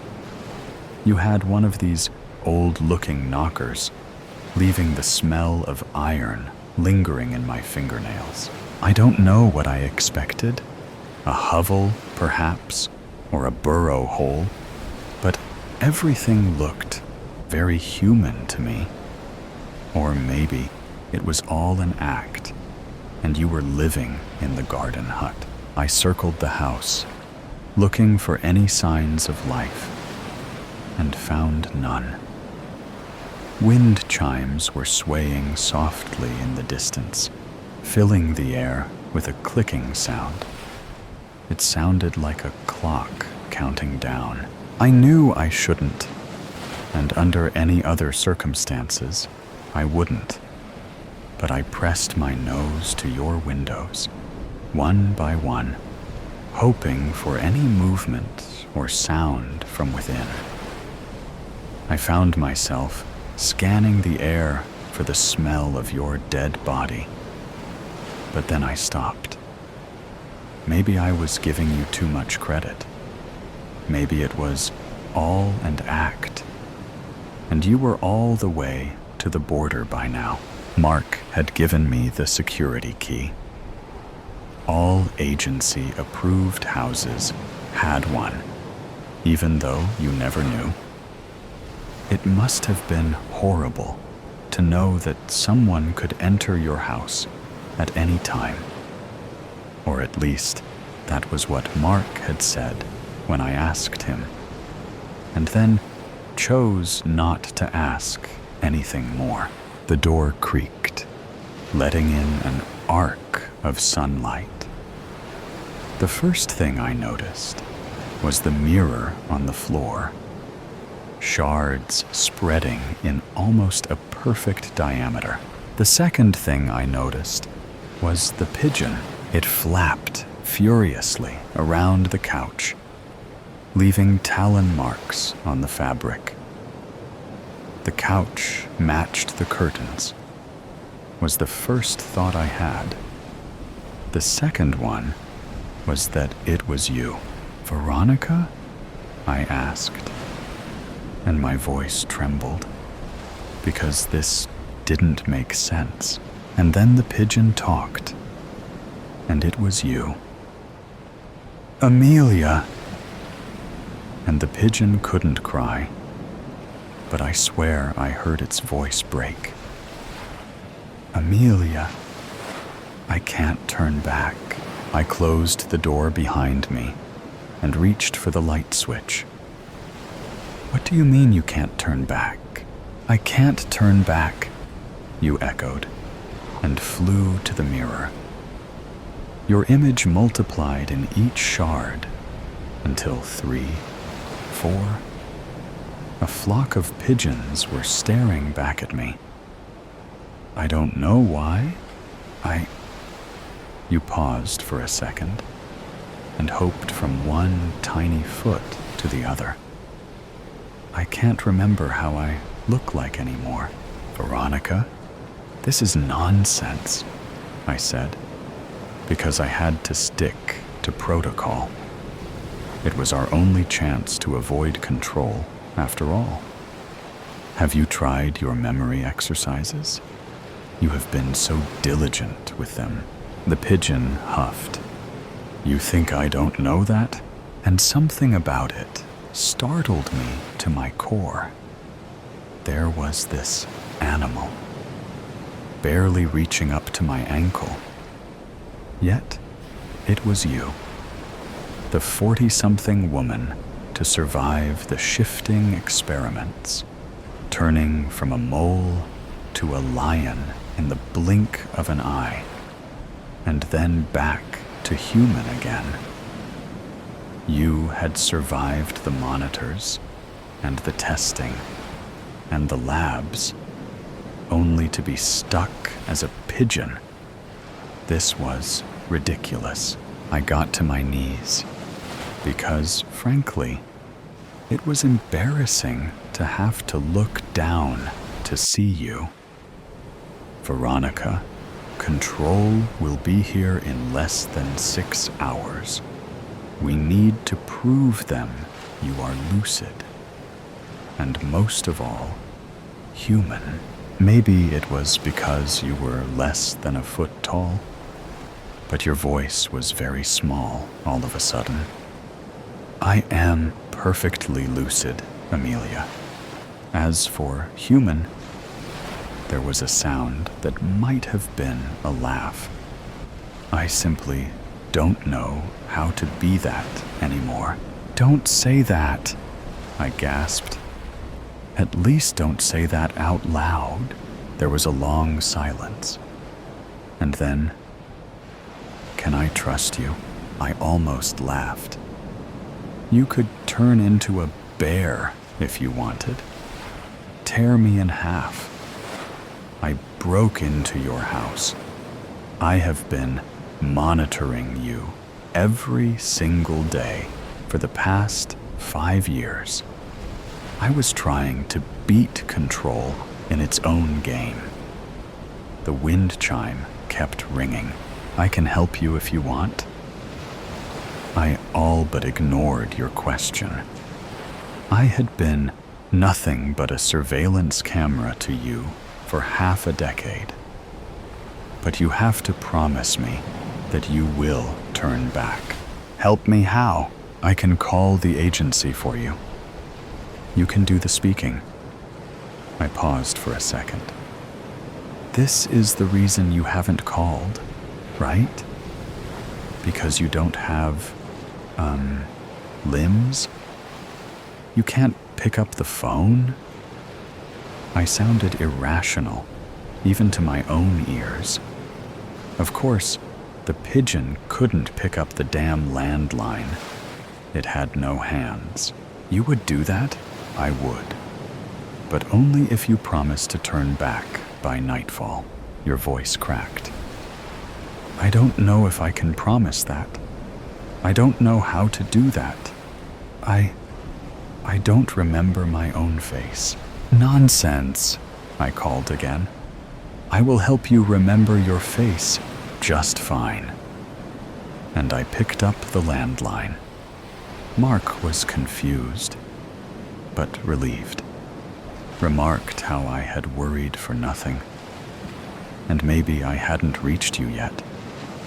But as soon as you show me, you had to tell me to turn back and stop being such a fool. That everything was okay. And you were fine. And everything was fine. And nothing would go wrong ever again. He sounded like a preacher, promising heaven to killers. In short, a whole load of bullshit. When he finally hung up, you flew up to the curtain rod. Why would you do that? You asked. And it was a brilliant question, because I hadn't the slightest idea myself. You know what control would do to you otherwise? My voice was small. I had to look up to you now. You huffed. The caller. I know. Everyone knew. It was a terrible, horrible thing, blocking any shifting until deemed appropriate again. Stuck as a human forever. Surely not such a terrible fate, as I had been stuck as a human from the moment I was born, and would likely remain one forever. Yet, why be a human forever, when you could be a different beast every hour? Yet, why be human at all? A small voice always echoed in the back of my mind. But once again, I pushed it down. Envy was one thing, self-hatred was another. Now, let's find your face. I clapped my hands, sounding like a school teacher. This encounter had to take a pleasant turn somehow, even if I had to grab it by the reins to do so. I had never seen your face myself. To me, you were just Veronica, a first name on a paper, and occasionally a voice in my ear. You were also a string of numbers and letters, a barcode detailing you as one of the few survivors. But you didn't need to know that. Do you have any family photos? Phone backgrounds? My voice trailed in the quiet of the house. He hit me. It all went still. Excuse me? He hit me. Your voice is steadier now. He hit me, and I needed a way out. I figured I could fly, but then he shot me, and this is when I notice that every feather on the floor is laced with your blood. And the smell I had been ignoring is there. It is tangy and metallic. You laugh. It is a desperate sound, coming out more like a croak. I had never heard an animal make a sound like that. Yet here you are. I guess you could say I asked for it, turned myself into a clay pigeon, a perfect target for him to shoot at. Nonsense, I snap. Don't talk like that about yourself. You keep talking, as if I had never interrupted. It was as if a slate had been wiped clean. I had been diligent with everything. I had been walking around the minefield, tiptoeing mostly, with the agency, with the calls, with him. He wouldn't let me shift. Said it was unnatural, that it was better if I embraced my true self, which, of course, was me being human. A croak escapes your beak again. I hadn't shifted in 5 years. This is my first time flying since I met you. And do you know what is the funny thing? I had been human for so long, yet I don't remember my own face. I was just his extension, I think. Your feathers are puffed, and you reach down, nibbling on a feather on your chest. And the worst thing is, I am afraid.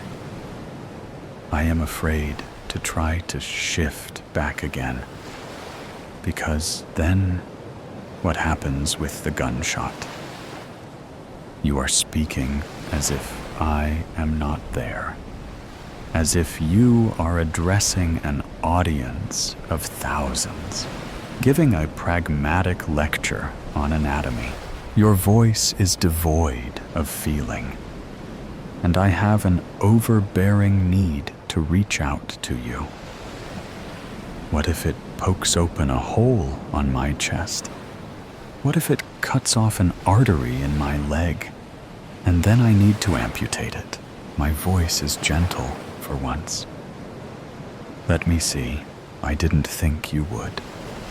Yet you fly down and land on my arm. I draw in a sharp breath. I had always dreamed of a bird landing on me like that, ever since watching it in old animated movies. Your feathers are stained red, and when I reach for your right foot, you tremble. It's okay, I whisper. And because you are a pigeon, I reach and stroke the feathers on the top of your head. It's okay, I repeat, mostly to myself, because while I have studied animal medicine, I am surely not a human doctor. You might be lucky. It looks like nothing but a scary flesh wound. But you are right. I have no idea what this means for your human body.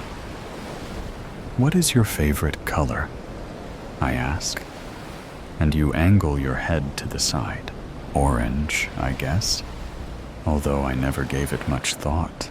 You are light as a feather. Why orange? I love the sunrise. All is dark. And then there is orange. And then there is a new day. That's a lovely answer, I say, because I need to tether you back to yourself. What do you remember of your mother's eyes? And then I curse myself because you grew up in the academy. What would you know of your mother's eyes? Yet, despite everything, you answer. They were brown, I think. I talk you through your memories and your dreams. We recall your training and exercises, your memory drills and protocol compliances, who you were before and who will you be after, animal and human anatomy, femurs and phalanxes, muscles and arteries, and how your brain expands, and how your heart beats. We spend all night talking. How you are a human, but you don't have to be one. How you want to be one. How it is worth taking the risk. And then there is a flash, and you are on the floor, dried blood on your side. One last thing. The room was dim, filled with the soft beep of machines and the sterile smell of antiseptic. The air, thick with the weight of illness, seemed to hold its breath, as if the world itself knew that something important was about to happen. Outside the bedroom, the sun had begun to set, casting shadows across the walls. Little did I know that this would be our last conversation. I sat at the edge of my sister's bed, watching her sickly form. My once strong sibling was now bedridden. She was barely recognizable under the thin hospital sheets. The illness had taken all of the color from her face. The pain had made her quiet. Her usual loud laughter was now replaced by a smile that barely reached her eyes. It had been months since the doctors had said there was nothing more to be done, but I'd clung to the hope that she would get better. Hope, I had come to realize, was a luxury we couldn't afford anymore. I saw my sister every day after work. I would talk to her about everything that happened at work and some family gossip. I shared some jokes with her, even though I knew she wouldn't or couldn't respond. The hospice nurse said to expect her transition any day, but honestly, I didn't. I just wanted my oldest sister back. But nothing surprised me more than what she said to me one afternoon. She turned her head towards me and opened her eyes. She grabbed my hand as she tried to get the words out. "Claire," she said, her voice cracking. "There's something that I need to get out before I die." I leaned closer, trying to ignore the pang of anxiety that tightened my chest. "What is it, Jean? You can tell me anything."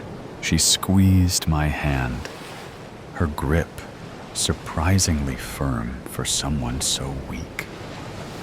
Her eyes held a gleam of urgency that I hadn't seen in a long time. "I got to get this off my chest. It's bad, very bad. You will think that it's something terrible, something unforgivable." I stared at her, not sure how to respond. The words felt like a weight pressing down on my chest.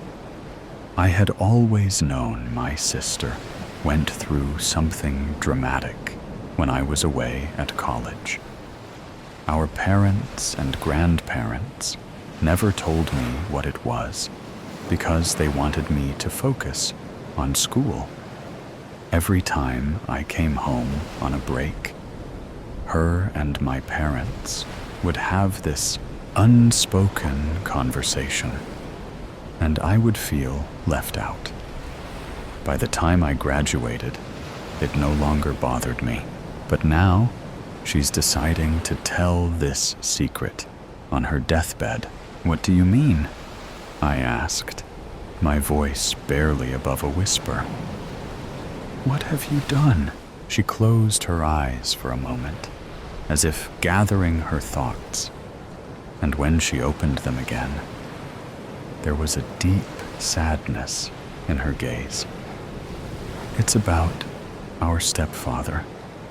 I never told you the truth about him, but I have to now. You deserve to know." My heart skipped a beat at the mention of my stepfather. He had been gone for years, disappeared when I was in junior high. I had never fully understood why he'd left, or what had wholly happened.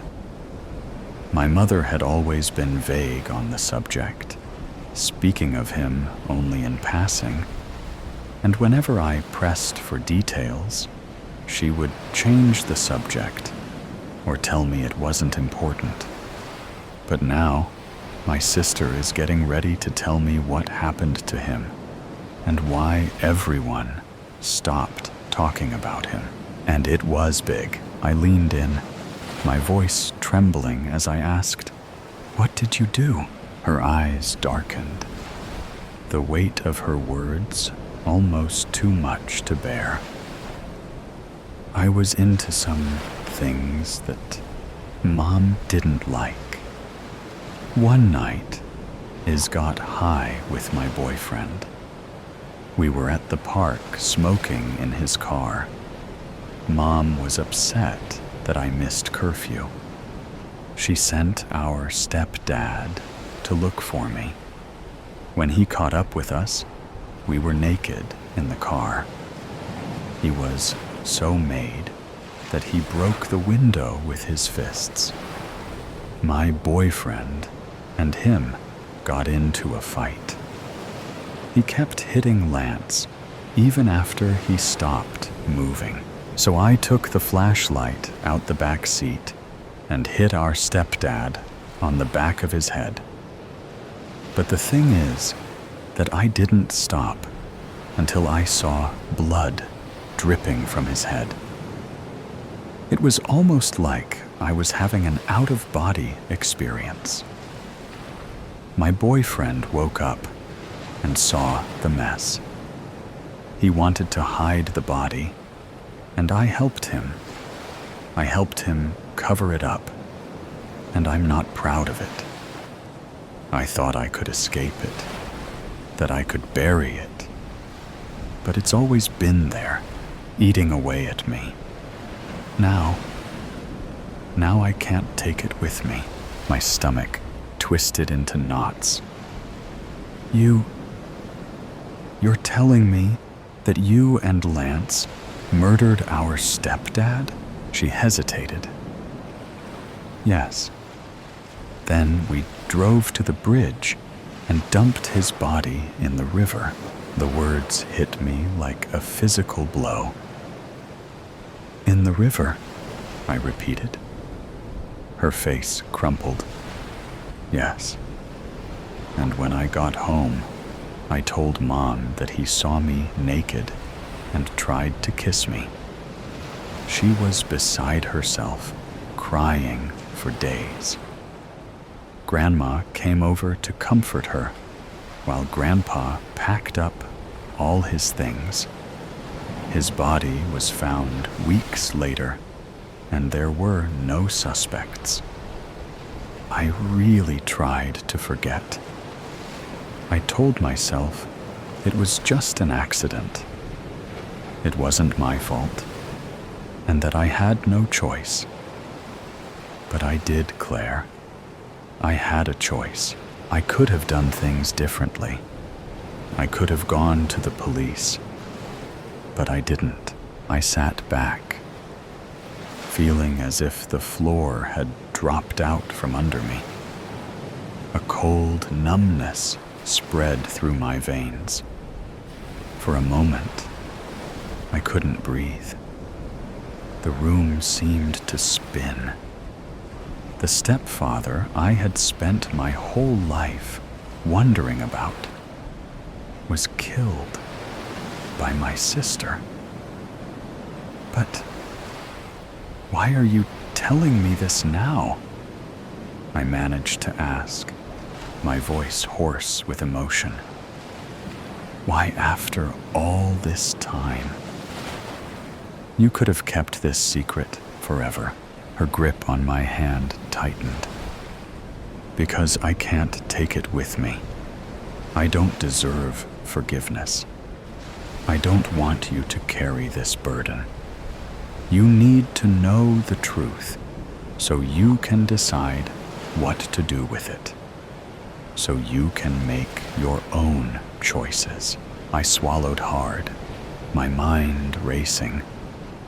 The weight of her confession pressed down on me.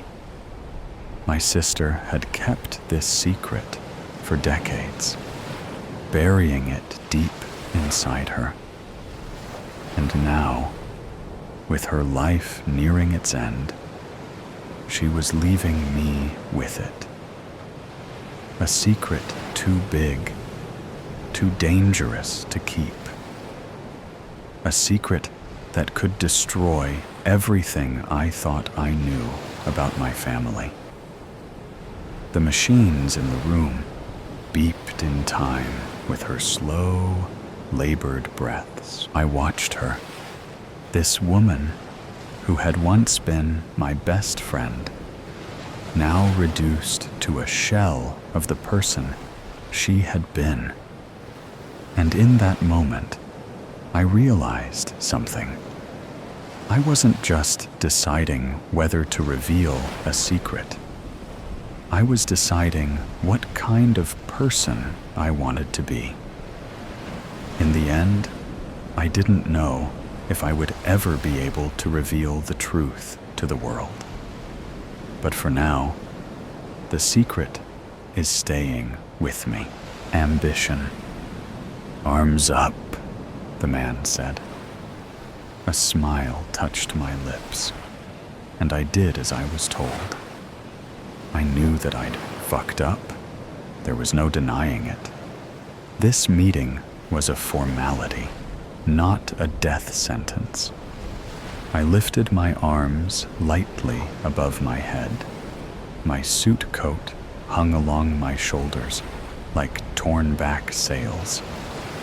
The man patted me down, unholstered my gun, and tucked it along the back of his waistband, and I looked at him with a questioning glance. The nerve of this one, I thought, but remained silent, smelling the wafting cigar smoke pouring out of Father's office. You'll get it back when business is concluded. This your only piece? He asked, sizing me up.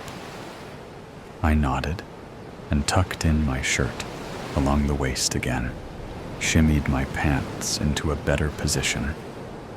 The man stood aside, gesturing for me to enter.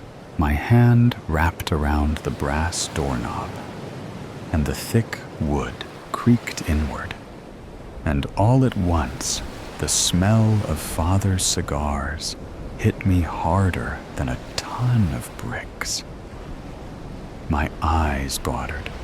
Making my way inside through the haze reminded me of the night we went down to the docks to pitch the body of Lenny Chesnetter over into the dark water. Not me, Lenny's voice echoed in my mind. I didn't do nothing. I swear it. Nothin', I tell ya. The gunshot always sounds louder when it isn't you pulling the trigger. I entered the lavish office, my father sitting behind his desk like an old king at his throne. And to the chair along the right of the desk, my brother, turning his head to look at me. Even for all the years since the day of his automobile accident, I can never get used to the sight of that scar. A jagged line running along the left temple toward the middle of the cheek. Have a seat, Father said. I listened to my shoes clacking across the hardwood, listening to the sounds of the door shutting behind me, but didn't have to look back to know that the man outside had done it. Other scents were mingling in the air, Father's cologne, as well as my brother's. One of the housekeepers had set up a bouquet in this dark room, as if it had seemed to mask the constantly wafting cigar smoke drifting up toward the ceiling. It didn't. I found the open chair to my father's right diagonal from his spot behind the desk, and took the wide way around, pulling the chair back so that the three of us now sat almost in a perfect triangle. I did this because whatever bad water had been spilled between my brother and me, I wasn't in a fighting mood. Maybe it was the Irish in me, some instinctual thing to wanna fuck strange women and fight all the goddamn time. My brother scoffed at this, gusting his air, and flapped his coat back to the center of his torso over the velvet blue vest beneath. A single gold chain clipped to one of the buttonholes. The same pocket watch I gave him for Christmas 2 winters ago. I sat with ease and crossed my right leg over the other. "Let's get down to it, boys," Father said. "Which one of you did it?" There was silence for a moment. My brother and I exchanged a glance, not saying a word. "All right, if that's how you want to do it," he said, pulling back one of the desk drawers and withdrawing a Colt 1911 .45 semi-automatic pistol. He thumbed back the hammer and pointed at me. "Which one of you sons of bitches killed Jimmy Booker?" "Oh, you think I fucking did it, do ya?" I asked with a sneer. "Go on then, shoot me. Get it over with," I said, resting my hands along the armrests. In truth, I didn't give a shit one way or the other. I looked over at my brother, trying to read his expression, but he sat there with a calm that I'd only ever seen a few times before. For once, I was the loose cannon here. For once, I was the one losing my mouth, when what I needed to do was shut the fuck up. "Why don't you point the gun there?" I said, pointing at my brother. "He's always the one stirring up problems in this family. Put one right between his fucking eyes and let's get this thing over with." The sound of the gunshot was deafening. I flinched at the recoil and, to my amazement, realized that I'd still been alive. My eyes widened as a smile crept onto my face. I looked at Father. The gun had been pointed upward, and the muzzle drifted a thin line of smoke from the barrel up to the ceiling, where it mixed with the wafting cigar smoke. "Are you fucking crazy?" I asked, sitting forward. My foot dropped to the hardwood floor with a thud. "You know how many coppers walk these streets?" I asked, squinting at him. "I own the cops," Father said with a smile, and set the gun down atop the desk there, where it sat pointing between both of us, and not at one of us in particular. Father picked up his cigar and gently rounded the ash from the lit end, brought it to his lips where he bit down lightly, perching it along the corner of his teeth. "I'm gonna ask you both again. Which one of you did it?" he asked, drawing on the chewed bit of his cigar, with a wash of gray smoke drifting down from his parted lips. His wrinkled eyes studied us one by one. "Does it matter?" my brother chimed in. "That guy was a crook. Bookie or not, he's been stealing from us for years."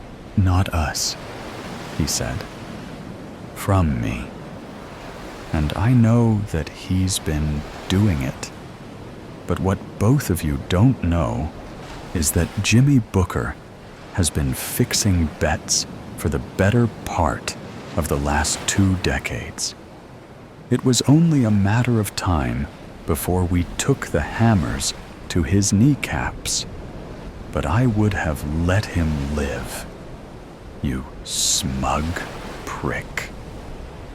Father leaned forward and stared at brother. Scraps.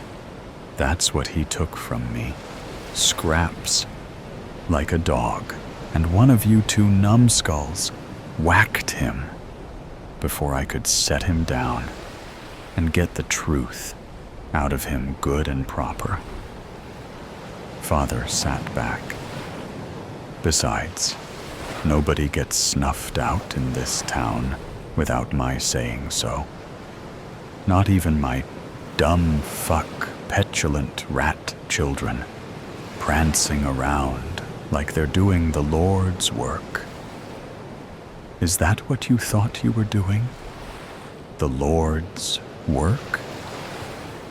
He slammed his fist down along the top of the wooden desk, killing a man in broad daylight. 2 days before the race of the fucking century. He stood quickly, the chair behind him falling back as he towered over the desk in front of us. Do you 2 idiots have any idea how much fucking money I was going to make off of that race? 55 large, I said. I knew I'd seen the books. How much money did you take him for, anyway? Father asked, pressing his knuckles down along the top of the desk.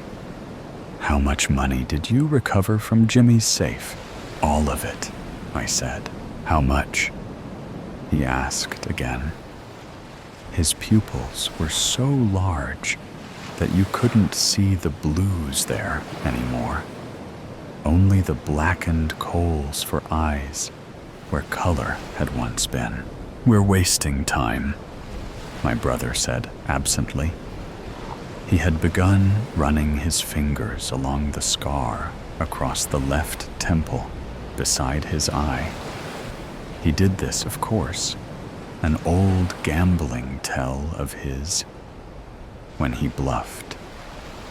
We had another bookie lined up, south side, Giovanni's man.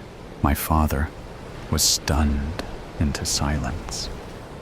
He turned and picked up his expensive leather chair and set it upright once more, collapsing into it. Let me get this straight. You killed my man so that you could use the Italians. Do you think because we have some truce with those Goombas, you can take out one of our own and fix bets with another organization? Looks like you boys are trying to run this family. Father rubbed his eyes, his cigar still perched in his teeth along the corner of his mouth. He breathed in deep, the cigar cherry lighting up the inside of his palm, and he pulled it from his lips, curling an index finger around it, wet and gnarled. His hand perched along the armrest, a thick line of smoke wafting from the end of the half-chewed cigar. You boys will be the death of me, he said with his eyes closed. He turned to look first at my brother and then at me. What gave you smartasses the bright idea to fix bets with the Italians? My brother glanced at me and then back to Father. Because it's our time to move on their territory. The Italians are weak. They lost 3 good men to bank robberies. Another 2 to the bombing last month. My father's eyes glinted. Between the 3 of us, none of us saying the thing there beneath the surface. That father had been orchestrating the bombings. There had been dozens in the months past. He'd been killing off the Italians from whatever shadows that he'd been operating in, beneath the guise of a truce all this time. The bombs that had been planted, the coppers tipped off about the bank robberies, was only a fraction of the work that had been done. Explosives were planted in engine rooms, aboard steamers, docked in Boston Harbor. Prized fighters dying suddenly from arsenic. There was a level of depravity not spoken of within this room, and between the 3 of us, nobody had said a word. "Why, Jimmy?" Father asked. "Why in all of this did you take out my very own fucking bookie?" I sat forward, an elbow cocked behind me along the armrest. Because Jimmy wasn't who you thought he was. I stared across the desk. My brother shifted beside me. Jimmy wasn't just fixing bets for you. He was fixing them for the Italians at the same time. He might have been taking crumbs from you over the years, but he's been raking it in hand over fist with the Italians for a decade or more. Jimmy is a distant cousin to the Giovanni Syndicate, married to one of our very own. "How do you know all this?" Father asked, raising an eyebrow. "You're not the only one who bribes cops," Brother said. There was laughter then. Father sat back against the leather chair and stared for a time at the ceiling, running his thick fingers through his thinning red hair. Word on the street is Jimmy's been letting bits and pieces of information slip past our lines for years. How do you think the Italians were able to take the South Side so quickly? Father, puzzled by this, shook his head and sat up once more. He centered himself behind the desk and laced his fingers. He seemed to know without knowing. "What do you suppose we do about all of this?" he asked, looking at me. I looked at my brother, who finally smiled. "We know the name of their horse," Brother said. "Consider it a parting gift from Jimmy." The next day had been one of the fairer ones of the season, almost pleasant. The sun was shining brilliantly overhead. I squinted through my tinted glasses, my cap tucked low over the eyes. I stood in the open air, smelling the vibrant scents of the women in attendance all around, their floral dresses puffed beneath the small of their waists like delicate flowers, concealing something even sweeter there beneath. My eyes moved across the sea of faces there, the onlookers waiting for the next race to begin, and with the gunshot that rang out, a few around were startled. But the next round of horses were padding down the track. Our horse wasn't among them, but was the next to follow.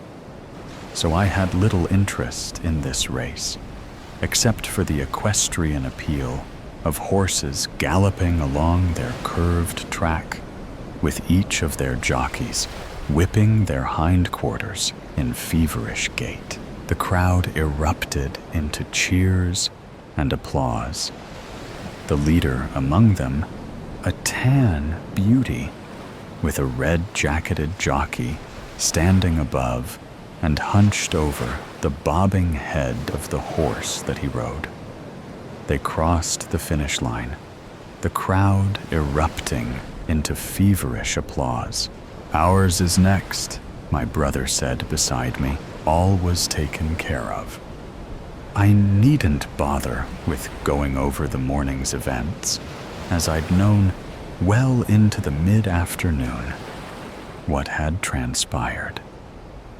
Giovanni now lay along a cold slab downtown, the mortician sifting through the gunshot wounds that had been inflicted by the Tommy guns that took out their entire entourage as they approached their prize-winning horse, named Winn-Dixie. Our man inside had seen to poisoning Winn-Dixie with enough tranquilizers to kill a horse, to pun, but we'd be there to watch it as it happened. The horses had left the track, their riders collecting their wreaths of flowers before padding along the high walls to adoring and cheering fans. "You're certain it's been taken care of?" I asked, looking at him, my eyes trailing over the scar along the side of his face. "It's done," he said, without looking at me, feeling my eyes running along the course of that jagged line. I focused forward once more. "Father will be pleased," I said. There wasn't anything else to say. This was the first in many events moving forward. The decision that we were consciously making in a coup to take out our flesh and blood and run the organization the way that we saw fit. The world was moving right along beyond the cozy place that Father had built and remained. This was the world of the steam invention, industrialization, changing political landscapes, and even grander concepts that eluded Father. It seemed that in just an evening's pass, the world had left him there, a fossil amongst the living, and that no world would welcome his old ideals and aging perspective. I glanced at my brother now, not knowing how long he'd been staring at me. Both of us knew. "When this is all over, you'll take the north, and I'll take the south side," he said. I focused my attention on the track before us and nodded. I would take over my father's estate, and my brother would take control of the Italians. Boston was ours for the taking. There was a long pause between us, waiting for the next race to begin. A stir of excitement amongst the onlookers. And then the gunshot came. The gates opened. Our horse, Lil Red 1, roared past the others, but at the third gate, Winn-Dixie trotted forward in hopefulness, keeping a fair speed at first, before arching its head backward and falling onto the ground, with its back legs splayed as it rolled to its side, knocking its rider from its back. Everyone jumped to their feet and stood watching the downed rider, Winn-Dixie, writhing in pain, kicking its legs beneath it as it lay upon its side, bobbed its head as it scraped gently along the ground there. Everyone around murmuring with feverish anxiety. Winn-Dixie, panting, kicked its feet a few more times, stopped, heaved, and let out the last of its breath. Lil Red 1 crossed the finish line in first place, without the other riders knowing what had happened. I glanced at my brother. The crook of a small smile touched his lips. I looked back to Winn-Dixie, forgetting all about our own prized horse winning the race, and stared with wide eyes in horror at the fallen stud with his rider knelt beside it. One small hand rested along the rib cage of the dead animal. "That settles it," brother said. He turned to look at me, and I to him, finally, forcing my eyes from Winn-Dixie. "Pleasure doing business with you," he said, extending a hand. I shook it, feeling the embrace of my brother there amongst a crowded bandstand of race enthusiasts. For a moment, I felt the warmth of his hand, a subtle reminder of the man that he was, a handshake with someone that I loved, and then felt the cold and calculated business transaction that had just concluded. "Till we see each other again," I said. We parted there. He took his leave and mingled with the crowd beyond, making his way down the steps, rounded the corner, and was gone. That was the last time that I'd spoken to my brother aloud. Not long after the events of that day, my father had been fatally stabbed to death late one evening. Of course, this was part of the plan all along, though I had never been the one holding the knife. It was my brother, releasing us unto the splinters of this syndicate. It wasn't long before the fires started, as his men had been ordered to take out the Italians in force.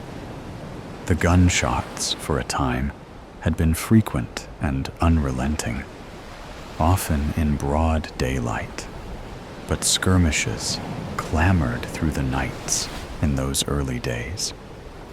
Only rumors of these prominent Italian family members slain in cold blood, or that of the houses that had been burned in the early morning hours while they slept, cozied in their beds. My brother is always the benefactor, or presumed to have been.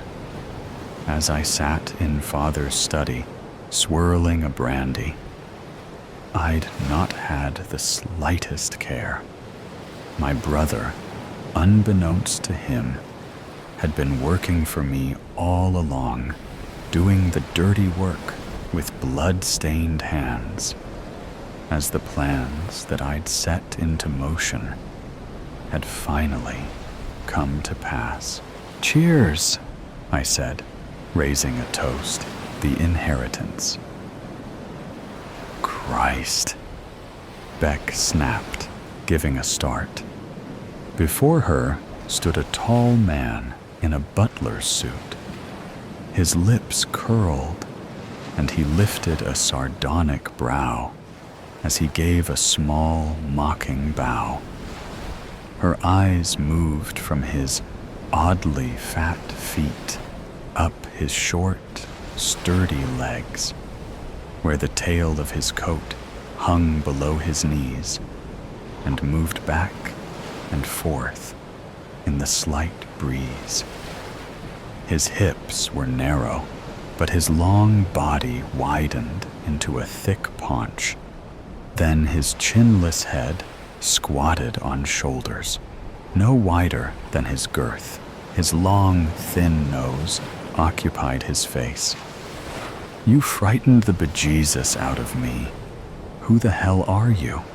she asked. "Who is this? And why is he inside my aunt's house? And why is he dressed in a black suit straight from the early 20th century. His smile widened into a toothy grin.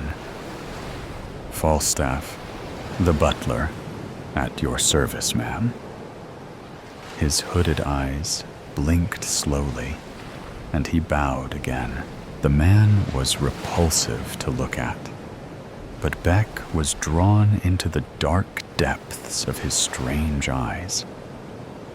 With an effort, she broke their gaze. Auntie had a butler? She never said.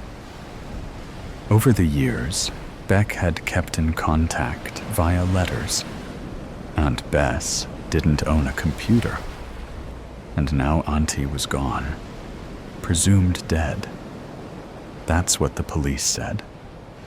It was obvious to Beck that they had given up hope of finding her great-aunt. Falstaff cleared his throat to reclaim her wandering attention. The left side of his upper lip curled in a smile. Or was that a snarl? I think if you check, you will find mention of me in Bess's will. She and I became very close. She was alone. He paused. And lonely. What the hell is this guy insinuating? Auntie allowed you to call her Bess? She swallowed hard. Surely not. As I said, she was lonely. She felt deserted. She loved me. His lips opened over his large teeth in an approximation of a cheeky grin. Like a son. She wanted to change her will, but before she could, she disappeared. It's not true, Beck gasped. She would never. She loved me. I loved her. I'm her niece, grand niece, whatever, who never visited her. I was overseas. If it's any business of yours. Why was she defending herself against the hired help? What he was saying was preposterous. Beck gritted her teeth. I'm her niece. I'm blood. Yes, blood. Falstaff blinked slowly. Was he goading her? Blood. So much thicker than water. He licked his lips. As you say, whatever. The will was not changed, and I remain. Falstaff the butler, at your service, ma'am. He clicked his heels and gave another little bow, stepped back, and gestured for her to enter. She ignored him. She didn't need his invitation. I was hoping to revisit the old place alone, so you can go back to wherever butlers go, and I'll look after myself.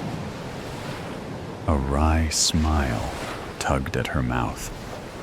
I sound just like Great Aunt Bess at her autocratic best. An apology automatically rose to her lips. To hell with that. Just who does this guy think he is? Freaking creep. Why am I so jittery? Her tongue flicked out over her red lips, but she kept her gaze steady. The house is mine. Falstaff's smile disappeared. His nostrils flared, and his coal-black, unblinking eyes stared down his long nose. Beck lifted her chin and stared back. Prick. With head and bunk stiff, he turned on his heel into the gloomy interior. What's with the fancy dress costume? She demanded. He turned around, the movement a slither of insolence. Oh, just something our Aunt Bess liked to do for guests, he replied. How dare he? Our Aunt Bess, indeed. She liked to relive history. It gave our visitors a bit of a thrill. Tourists are stupid. There it was again, that infuriating superiority and mockery. We could, and did, frighten the fools with tall tales of hauntings and death. Aunt Bess and I enjoyed the game. Solid, sensible Aunt Bess playing dress-up? Surely not. I want to be alone. Falstaff bowed smartly as he replied, "Perhaps Madam would like me to bring her bags in. Shall I put them in the master bedroom?" "Sure. Why not?" She tossed him the car keys, which he snapped up with his left hand in a strangely smooth and agile movement for someone who looked so awkward in his own skin.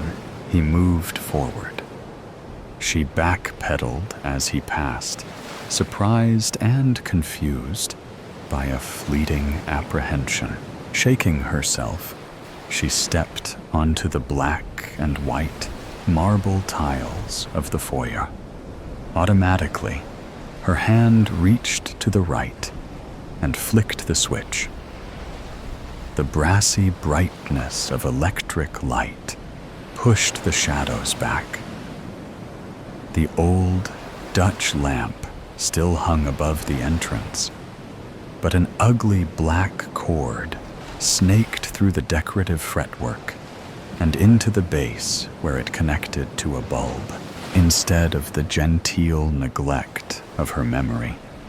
The harsh electricity showed dilapidated antique furniture and fading decor.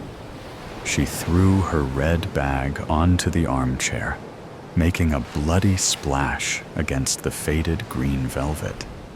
She kicked off her red stilettos, making a matching puddle on the floor. She noticed a dimmer switch and twisted the knob. "That's better."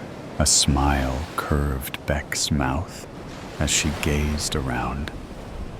Her mother had brought 8-year-old Becky here to live, just for a few weeks, until after the divorce.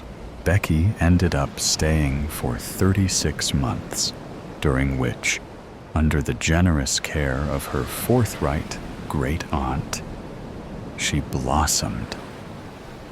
Aunt Bess taught her that you could love without anger, manipulation, and shouting. Beck bit her lip to prevent the tears. Be sensible. Auntie was very old. She had a good innings. Beck heard the old lady's rusty voice. Buck up, girlie. That's life. Look to the future. Yuch! Beck wrinkled her nose.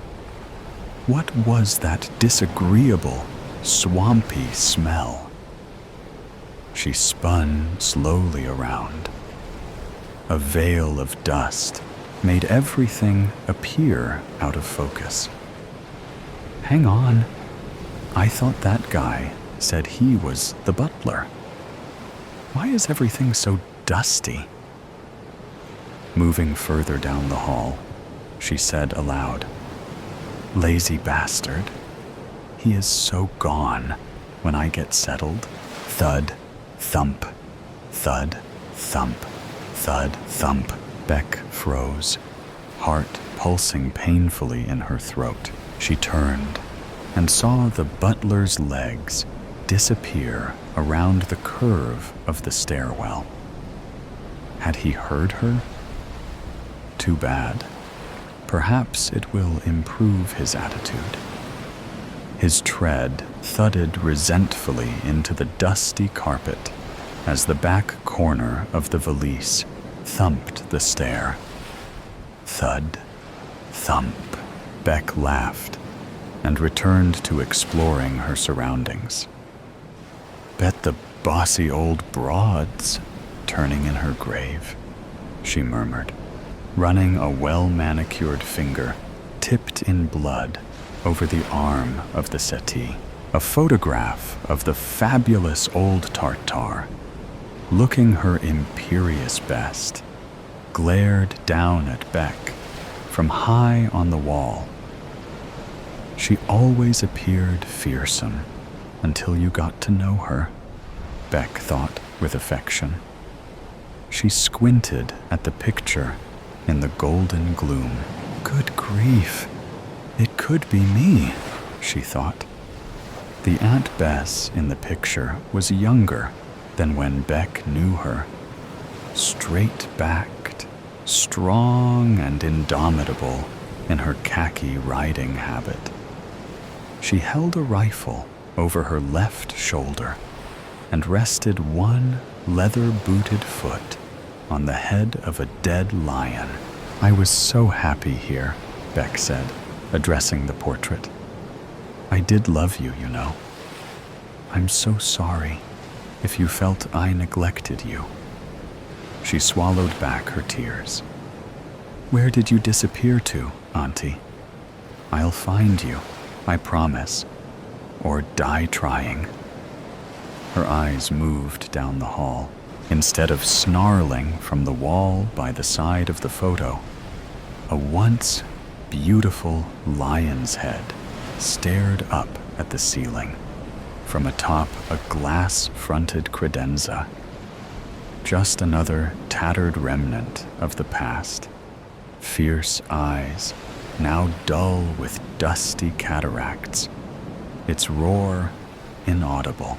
Back then, timid as Becky was, she had been fascinated by the ferocious head, mesmerized by such a powerfully alive image of death. Come on, touch her, child, Aunt Bess said.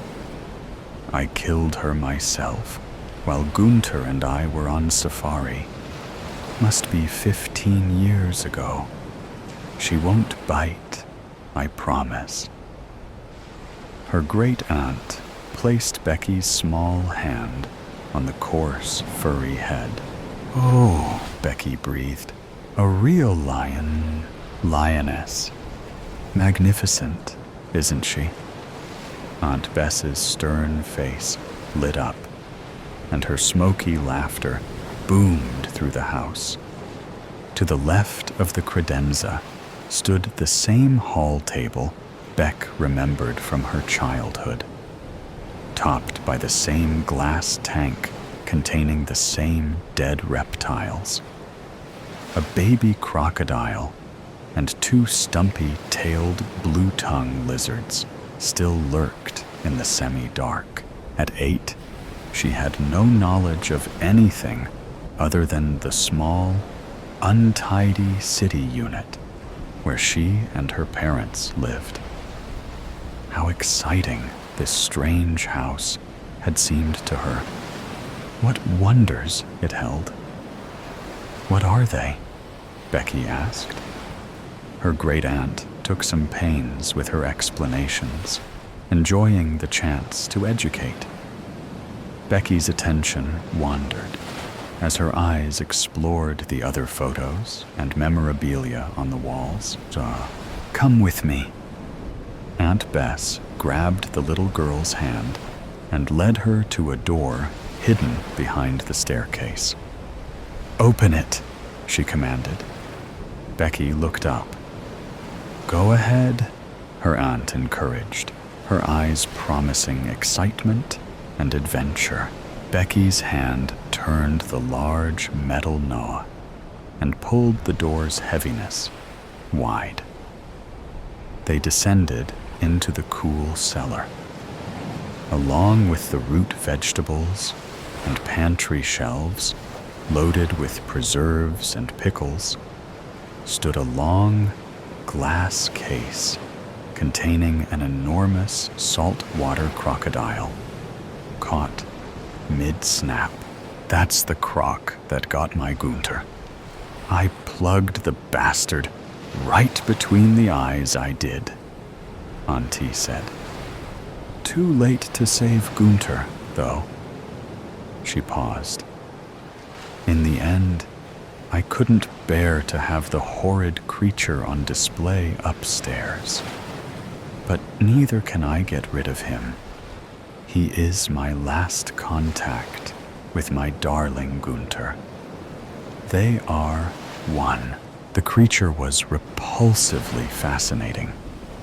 He had a long snout, hooded eyes, and a wide head jammed onto his body, which widened out around his middle and tapered down to a long tail. Becky squatted down near the huge reptile's head. Its open maw was full of vicious-looking teeth. His eyes looked alive. He was hungry. He was angry. He wanted revenge. Arg! Becky jumped up and hid her face in Aunt Bess's skirt. What on earth's got into you, child? He's alive. He wants to eat me.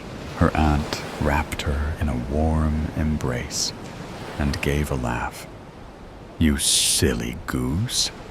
He is quite dead, I assure you. Come on, time for cordial and cake. Beck could hear her aunt's deep laughter and booming voice echoing up from the past. A shiver of apprehensive excitement tingled her spine. Is the beast still down there? She turned to her left. Beck sucked air, felt her bladder contract. Falstaff stood in the doorway, watching her.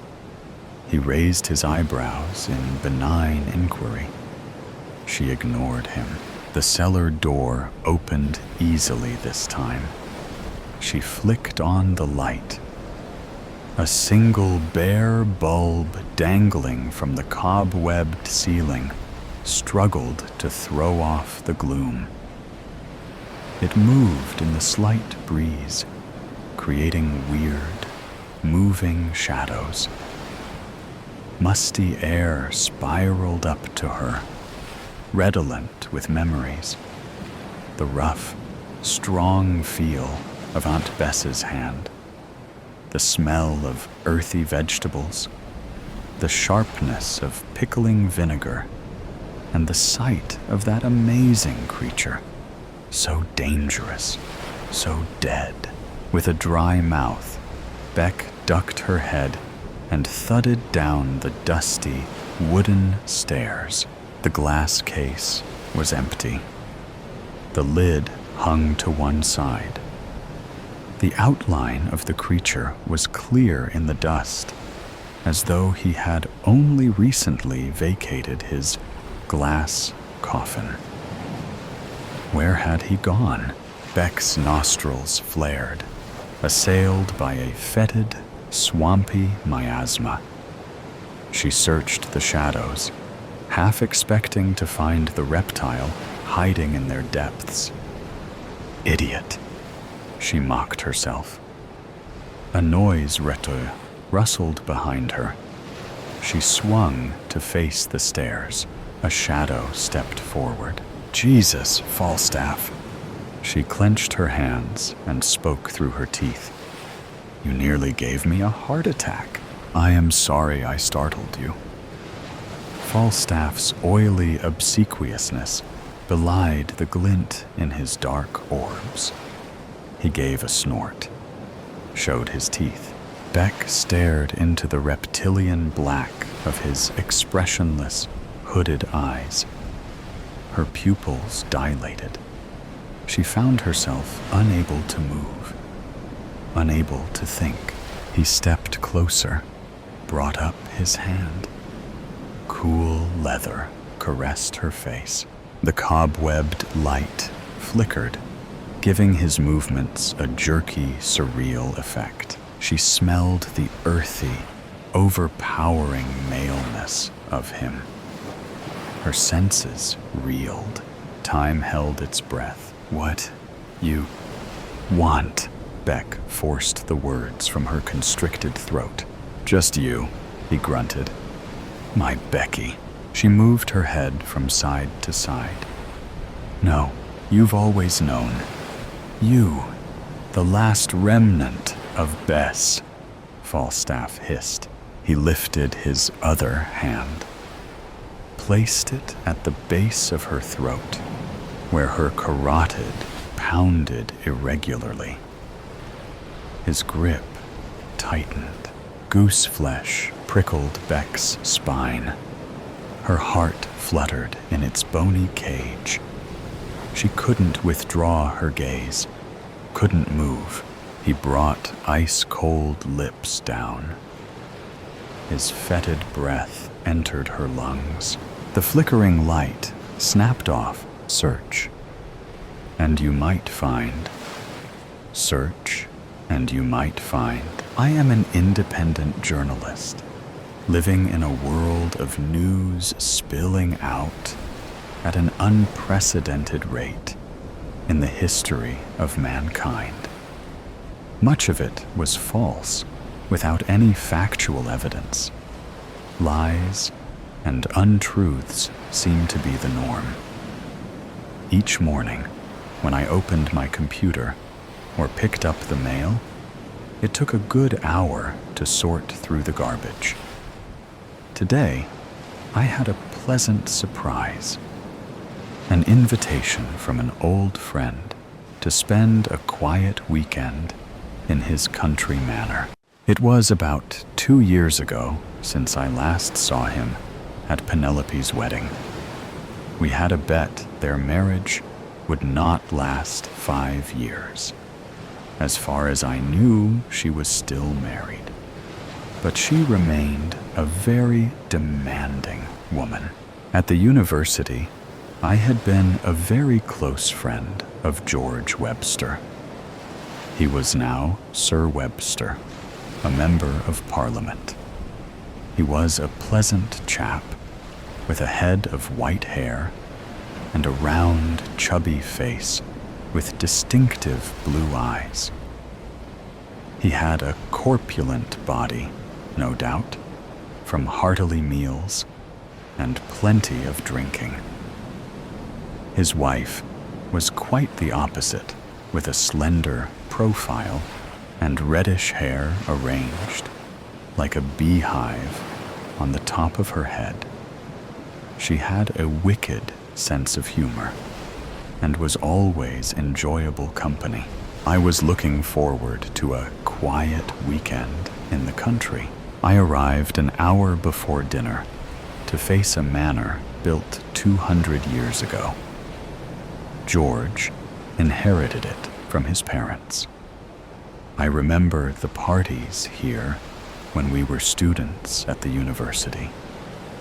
His parents were great hosts, always inviting a selection of pretty young girls.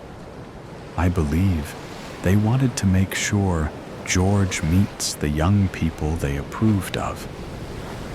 George came leaping to the front door and hugged me with great affection. I will get the maid to show your room. No need to dress for dinner. We will only be us three.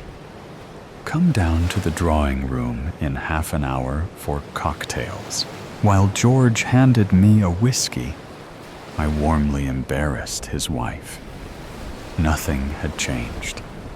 The beehive on the top of her head was still in place. I am always delighted to be served at dinner with good food and stimulating conversation. His wife left us the moment an excellent cigar and cognac were forthcoming. Once George's cigar was lit, he spoke. David, do you remember that time at the university I taught you how to catch butterflies? Sure I do.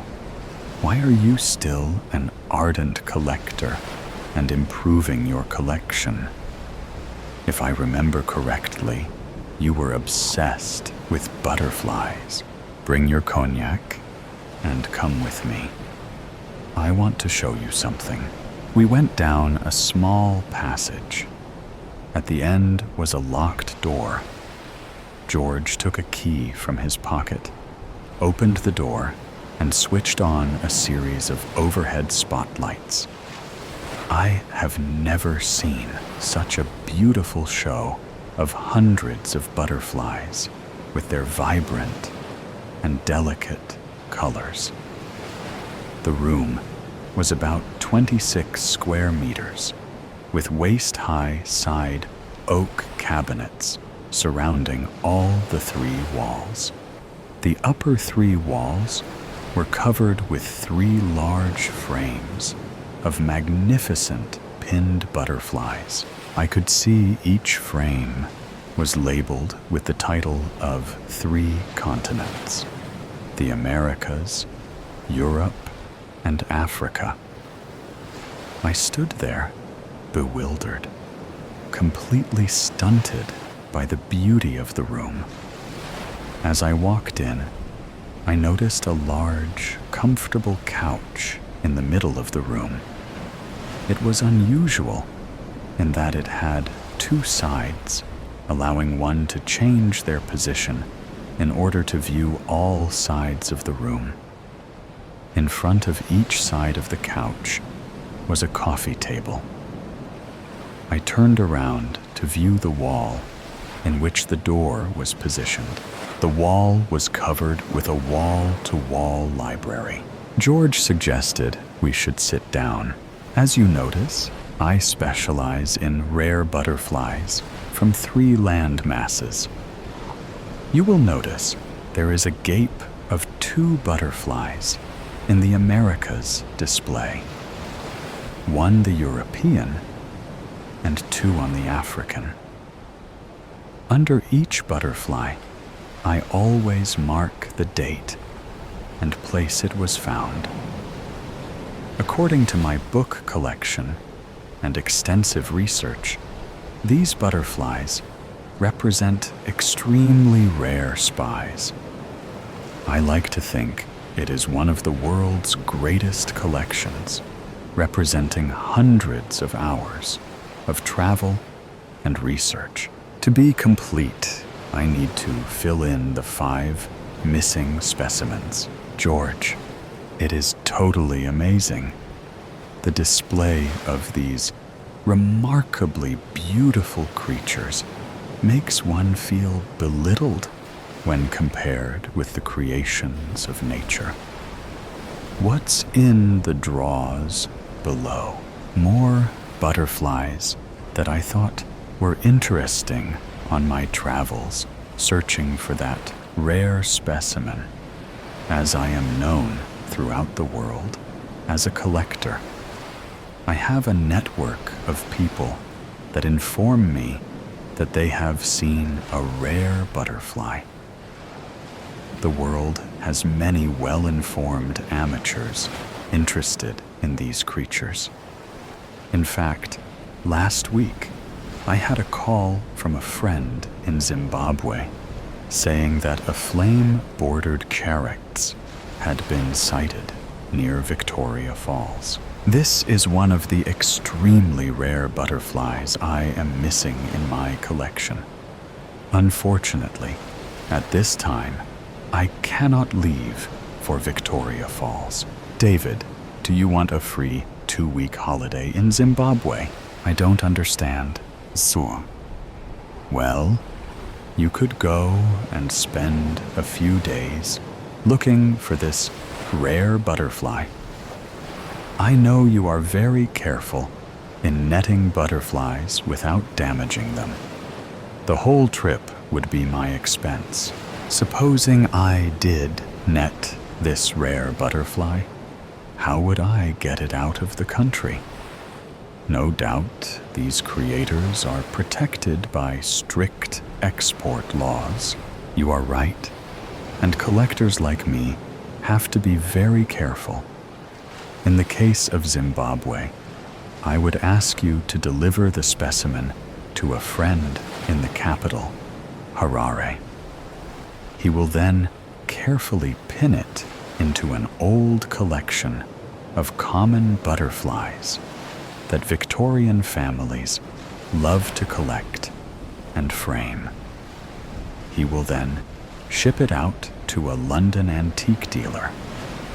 This rare butterfly, mixed in an old frame, will go unnoticed by the customs. I can see you are well versed in extracting these treasures from various countries.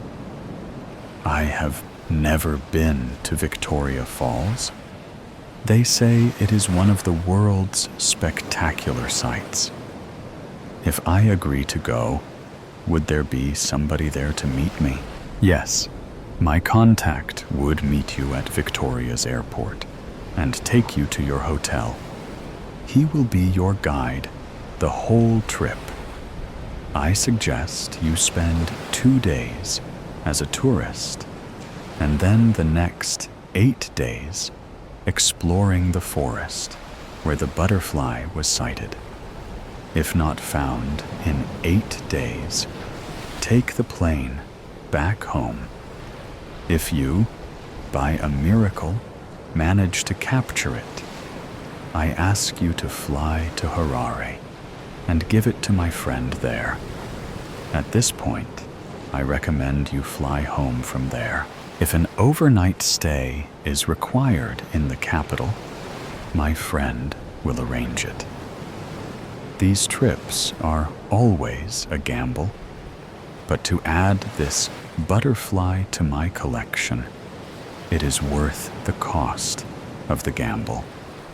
We collectors are brain-damaged human beings, obsessed to complete the items we collect in a satisfying and logical manner. Of course, I will supply all the necessary equipment. You will need to consult your doctor about a trip of this nature so that he can supply you with all the necessary preventive medicines. No visa at this point is required for Zimbabwe. So are you game? Just a minute. Let me look at my diary. Yes, I think I could go next week. Is that a yes? I will need 24 hours to make a decision, as I have some commitments next week. If you do go, I suggest you go through Johannesburg and then on to Victoria Falls. Leave the return ticket open, as you might want to fly back through Harare. My man, his name is Robin, born near Victoria Falls, will be with you your whole time in Zimbabwe. It had been several years since I was last in Africa. My knowledge of the various countries on the continent was mainly in the north, so to travel to the south would be an interesting venture. As I sat enjoying a first-class meal on British Airways, it did cross my mind that maybe George had already planned my visit before I was asked down for a weekend. No doubt, his thoughts were that a free trip to Victoria would not be turned down. I also realized dedicated collectors will employ any means available to achieve their ambitions. In my mind's eye, I could see him spending evenings in his butterfly room, completely transfixed by the beauty of these creators. No doubt this room is where George found a haven of peace from his responsibilities of his daily existence. These butterflies not only were creators of extreme beauty, but represented for George a lifetime of dedicated research and traveling to far-off lands to find the rare specimen. At the university, he had always been an avid butterfly collector, but I never realized the depth of his passion. I remember enjoying myself on various county outings looking for interesting butterflies. Now, in an artful way, he has got me involved. He must have thought I might be smitten by the activity. The truth of my interest in this trip was Victoria Falls. Naturally, if by some chance I found the rare butterfly, it would give me a warm feeling of self-esteem. As the air hostess passed, I ordered a glass of champagne and toasted to my success. The African journey had begun. First to admire the falls and to search for the missing rare specimen. Johannesburg Airport was vast, obviously with no restriction on land constraints. No doubt, copied from the American and European textbook. You had to walk through large shopping malls filled with many life-size copies of wild animals made out of various woods, clay, and other materials. Sizes and prices for all comers. For a second, I had a vision that this extensive animal kingdom became alive and started to enjoy the sweet human flesh of passengers awaiting planes. Interesting thought, but a chilling turn of events. At the airport, I found Robin waiting. The first thing I noticed as we drove towards the hotel was the soft and seductive African daylight with a warm weather that seemed to envelop you in its arms. Also, through the car window, I was able to admire a series of magnificent trees unique to Africa.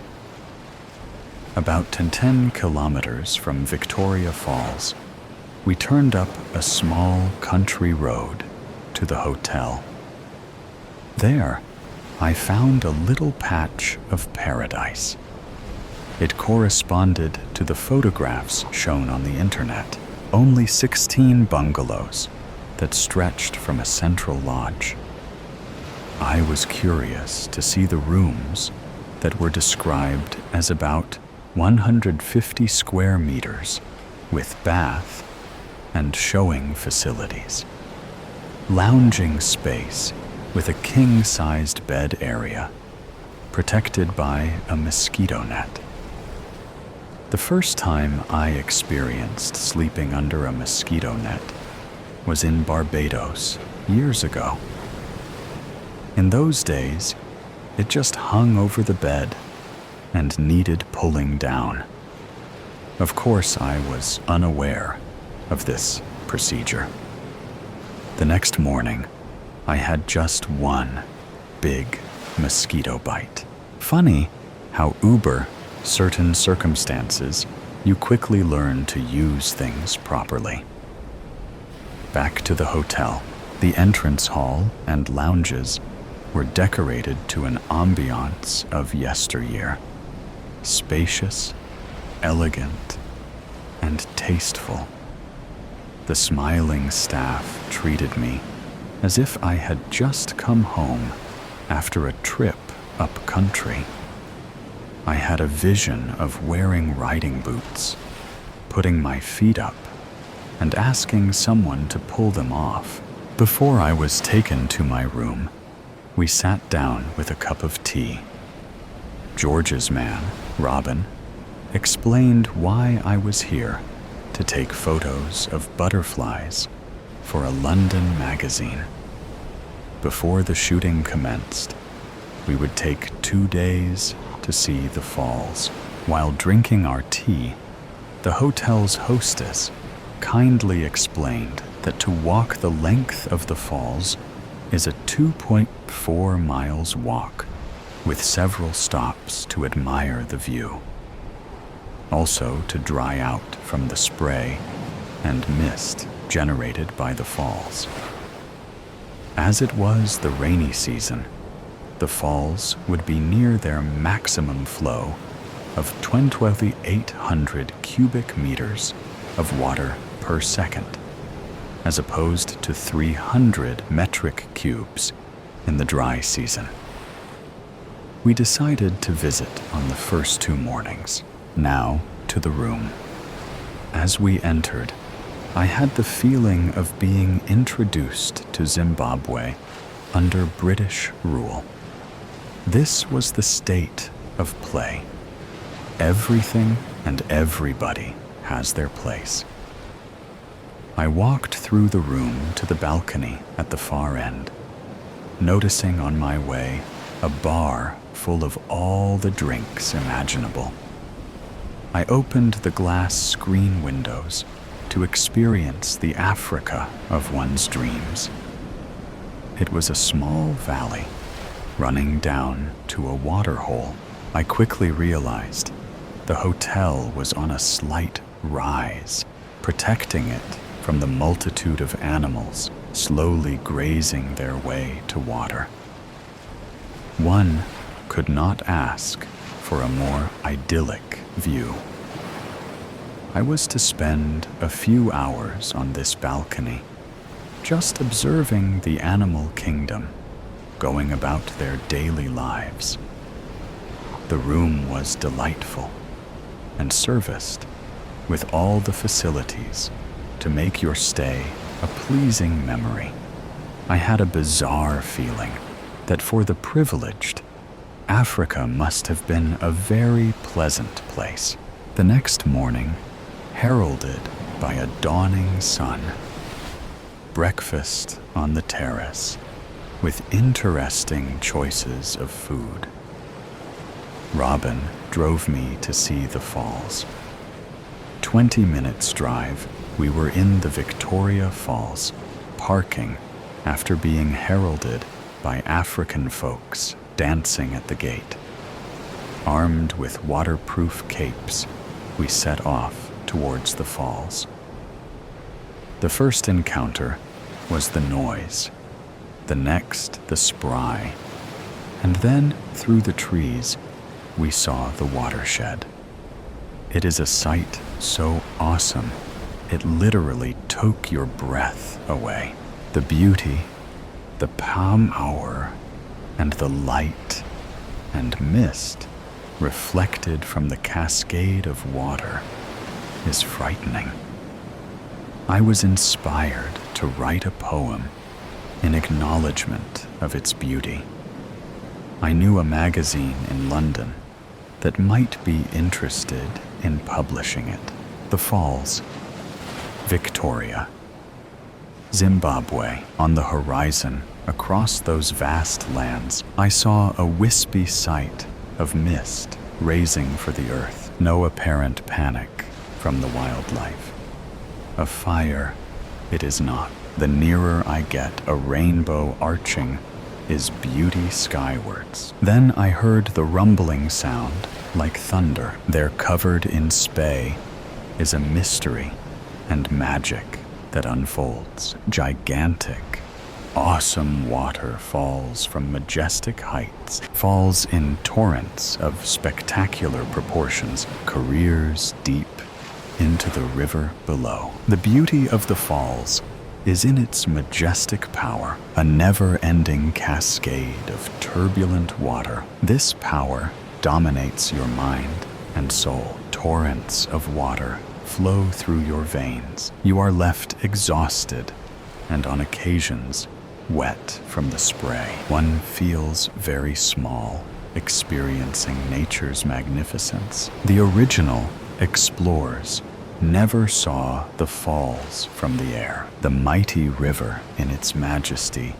is a glorious prelude before it turns into the eternal beauty of the falls. One visit is not enough for the tranquility of your spirit. The second visit, the falls were shrouded in mist and stray. Then, by the hand of God, the curtains opened. All her power and glory exposed to the naked eye, in bended knee, you threw your arms to heaven in admiration. We spent the next day at the falls. Their splendor and magic had the same force of attraction as the previous day. On our third day, Robin took me to the forest where the charakt had been sighted. There were plenty of butterflies, and I practiced catching a few. When I let them go, I enjoyed watching them fly into the magnificent trees. Robin was most amused. He told me he had spent many days with George, chasing butterflies. It was my fourth day in the forest, after spending many hours walking and watching the constant movement of these colorful creatures, that we saw the butterfly that George hungered for to complete his collection. There it was, on a branch, enjoying the evening sun. I took a deep breath, moved slowly and quietly forward. All my practicing of using the butterfly net paid off. George had provided me with a special prepare box to keep the precious creator in. That night at the hotel, we had an excellent dinner with champagne. The next morning, we left for Harare. Robin and I found with difficulty George's friend in a scheduled part of the capital. He was a taxidermist, owning a store full of the various wildlife found in Zimbabwe. Once, he saw the butterfly that George had already contacted him about. His face lit up with excitement. I never thought you would find it. Incredible. My friend George will be in seventh heaven. Later that day, I said goodbye to Rodin and gave him a handsome tip for all his kindness and help. Sitting on the long flight to London, I thought about my little adventure. 2 days as a tourist, visiting one of the world's great wonders, was like a dream. Then, a few days tramping through the forest, searching for a rare butterfly, had the thrilling flavor of the chase. Completing my mission was a very satisfying end. 3 weeks later, when picking up the morning mail, I noticed a letter from George. He told me everything was in order. There are no words to thank you. When you have a moment, come down to see us. He enclosed a handsome check for my intervention. David Nutt, December 2024. Fear. Switch. My eyes were wide open now, pupils dilated, and blood freezing in my veins. I felt like my heart was going to jump out of my chest to get away from it all, since I couldn't. It was as if I had encountered Medusa and was turned to stone. I guess, if you think about it, the last feeling you're left with forever, when you realize your entire life will amount to nothing but a petrified, cold figure, is exactly this: fear, pure fear, the kind that makes you realize there is no escape, no chance to do anything to help yourself. These kinds of things never crossed my mind, 'cause I avoid situations that make me uncomfortable, anxious, and especially afraid. I'm not an adventurous person, someone who would seize the moment rather than regret it. But somehow, I ended up here, so scared that I'm unable to move, feeling a terrifying scream caught in my throat, unable to let it out, to even say a word, to ask for help. I knew I should have gotten out of this situation the moment I realized what I had gotten myself into. I shouldn't have come here. It all started this morning when my twin sister, Anne, asked me to go on a boat ride with her. She said she had booked it in advance and had been so excited to go with her fiancé. They paid for and prepared everything, but he got called into work, and she didn't know what to do because they couldn't cancel. She didn't want to go alone. I couldn't say no. I could already see the disappointment on her face, so I agreed to go. I wasn't a big fan of the ocean, but a boat ride didn't seem too bad or demanding. After all, I'd just have to attend and sit through it. My mistake was not paying much attention to her yapping when she told me about it. Her speech was rousing, and I couldn't interrupt and ask her to start over because I wasn't listening. So I ended up on a boat facing my oldest fear. The floating horror in question arrived to pick us up when I realized what I had gotten myself into. I can't believe you're actually doing this with me.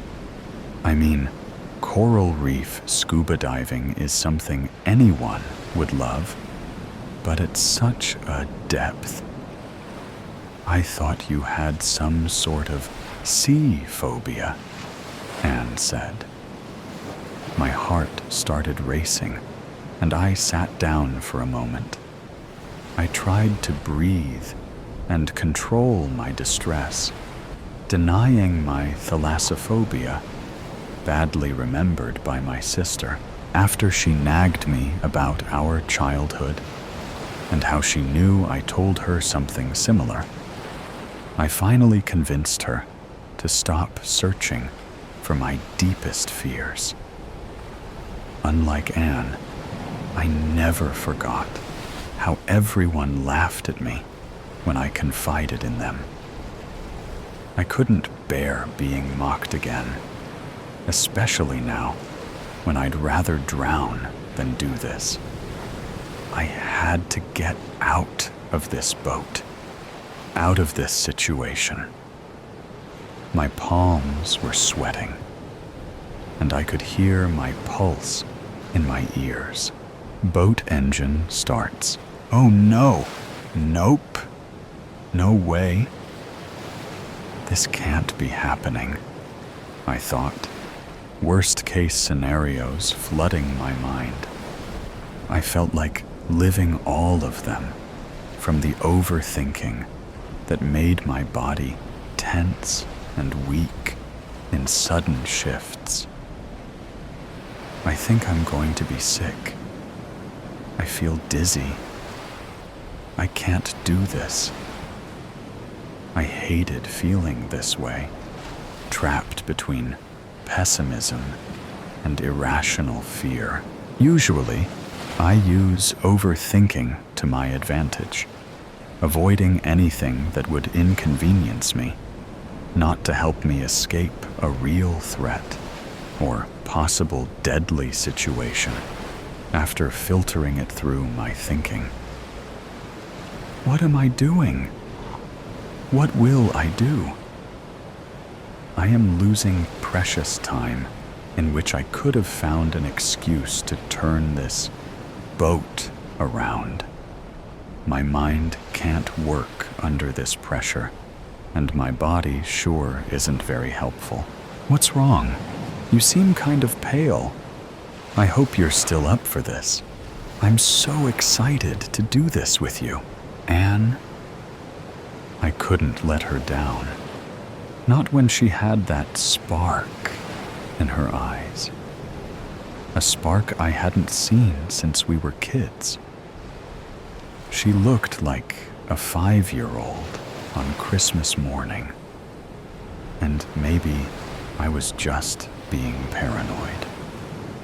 Don't worry, I won't ruin this for you. It's just a little motion sickness. I treacherously lied to my sister, with whom I had shared everything my whole life. I couldn't tell her the truth out of fear she'll laugh at me, and I would no longer feel just afraid, but also ashamed and upset. Well then, stop overthinking. As long as you don't get swimming sickness, you'll be fine. We're almost there. Anne smiled warmly, in her specific way that usually melted my worries. But now, it only calmed me enough to avoid turning into a lunatic. We started putting on our equipment as we moved farther and farther into the deep ocean. 1,000 meters? 2,000 meters? It's been a while since we were able to see any land. I didn't want to think about the depth we were at, so I kept telling myself it wasn't that deep. Our ride wasn't longer than an hour, but the motorboat moved fast. Stop it. I won't think about this anymore.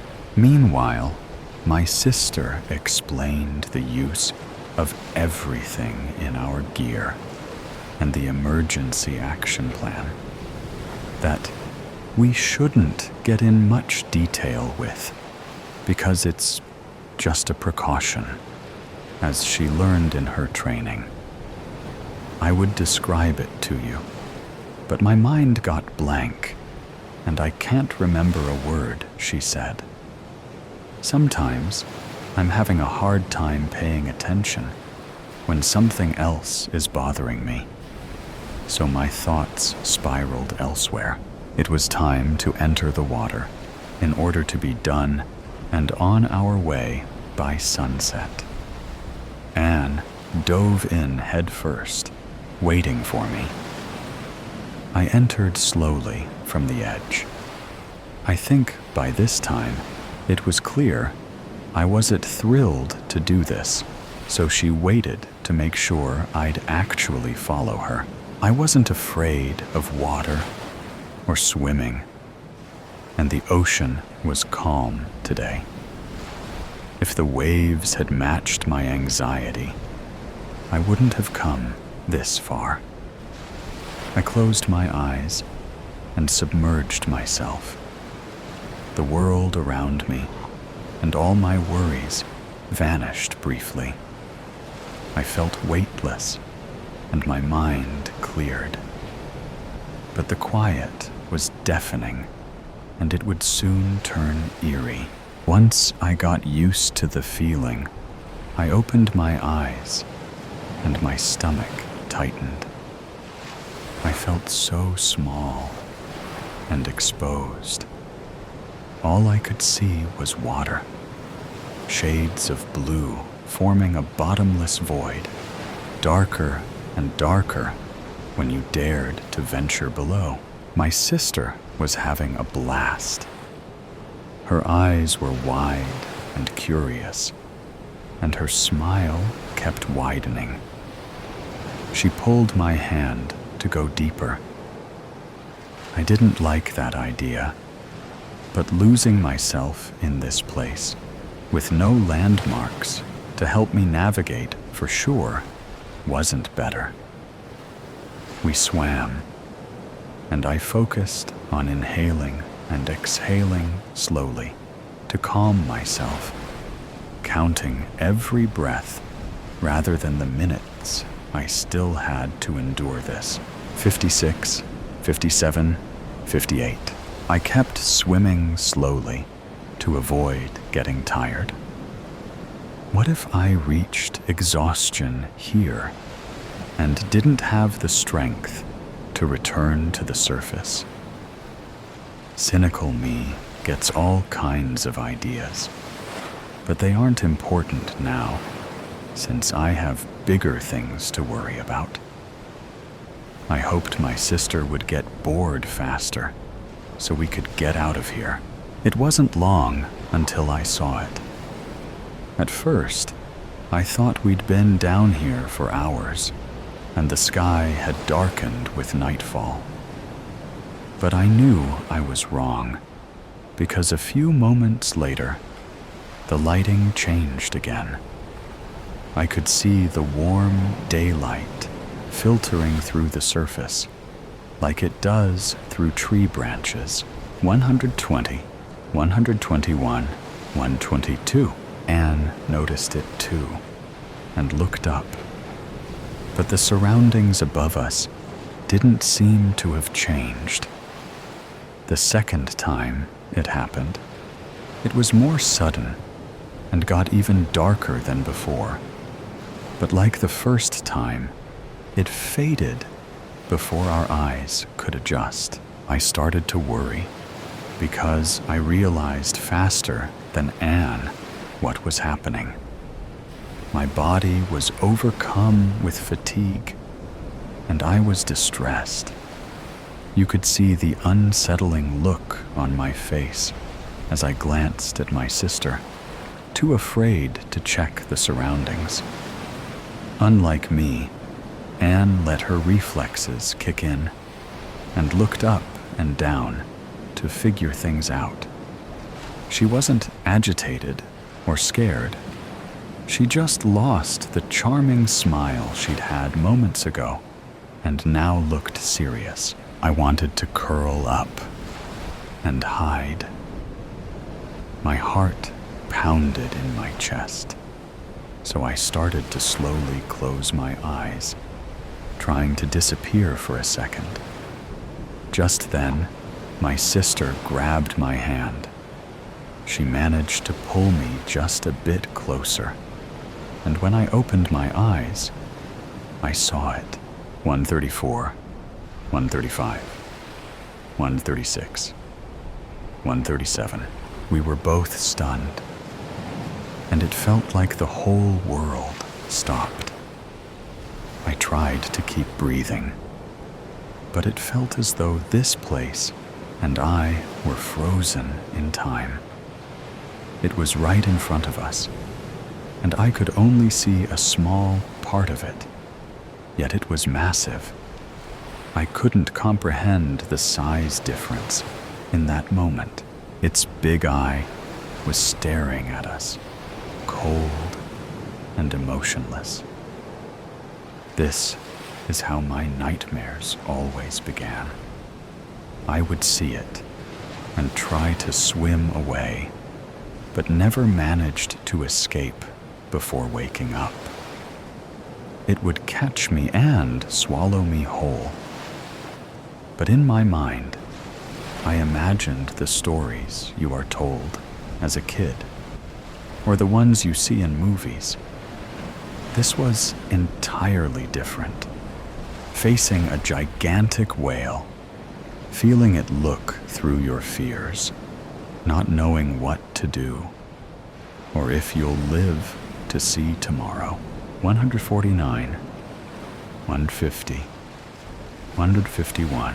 My eyes were wide open now, pupils dilated, and blood freezing in my veins.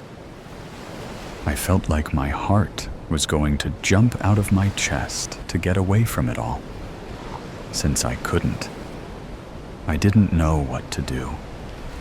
I wanted to swim to shore, but I was too afraid. I thought that moment would never end until I felt it. Anne grabbed my feet and pushed me toward the surface. 171, 172, 173, 174. After she gave me that boost, I felt like I had the strength to keep going. I swam as fast as I could, not looking back to avoid letting fear overwhelm me. I could see the surface, the sun, and in no time, the sky and the boat. I scrambled in, and as soon as I felt the solid ground beneath my feet, I rubbed my eyes and tried to adjust them to the light as quick as possible. 226, 227,228. I looked in all directions. Water, water, water. All I could see was the damn ocean. I waited a little more, kept looking, but there was nothing. Exhaustion and despair washed over me. I kept searching in sight, but it was hopeless. I couldn't see Anne anywhere. I collapsed onto the cold wooden deck, and tears started rolling down my cheeks. I felt like I was falling apart, so I just stood there for a while, sobbing. I thought about how foolish I'd been not to tell her. Everyone laughed at me for nothing. If I had just told her, she would have understood why I didn't want to do this. I was terrified of whales. Maybe we would have turned back, and this would never have happened. I'm sorry. I kept whispering through my sobs. I knew no one would laugh at me now. I wished I had conquered my fear earlier, so I could have been the one to give her one more breath to take. The end.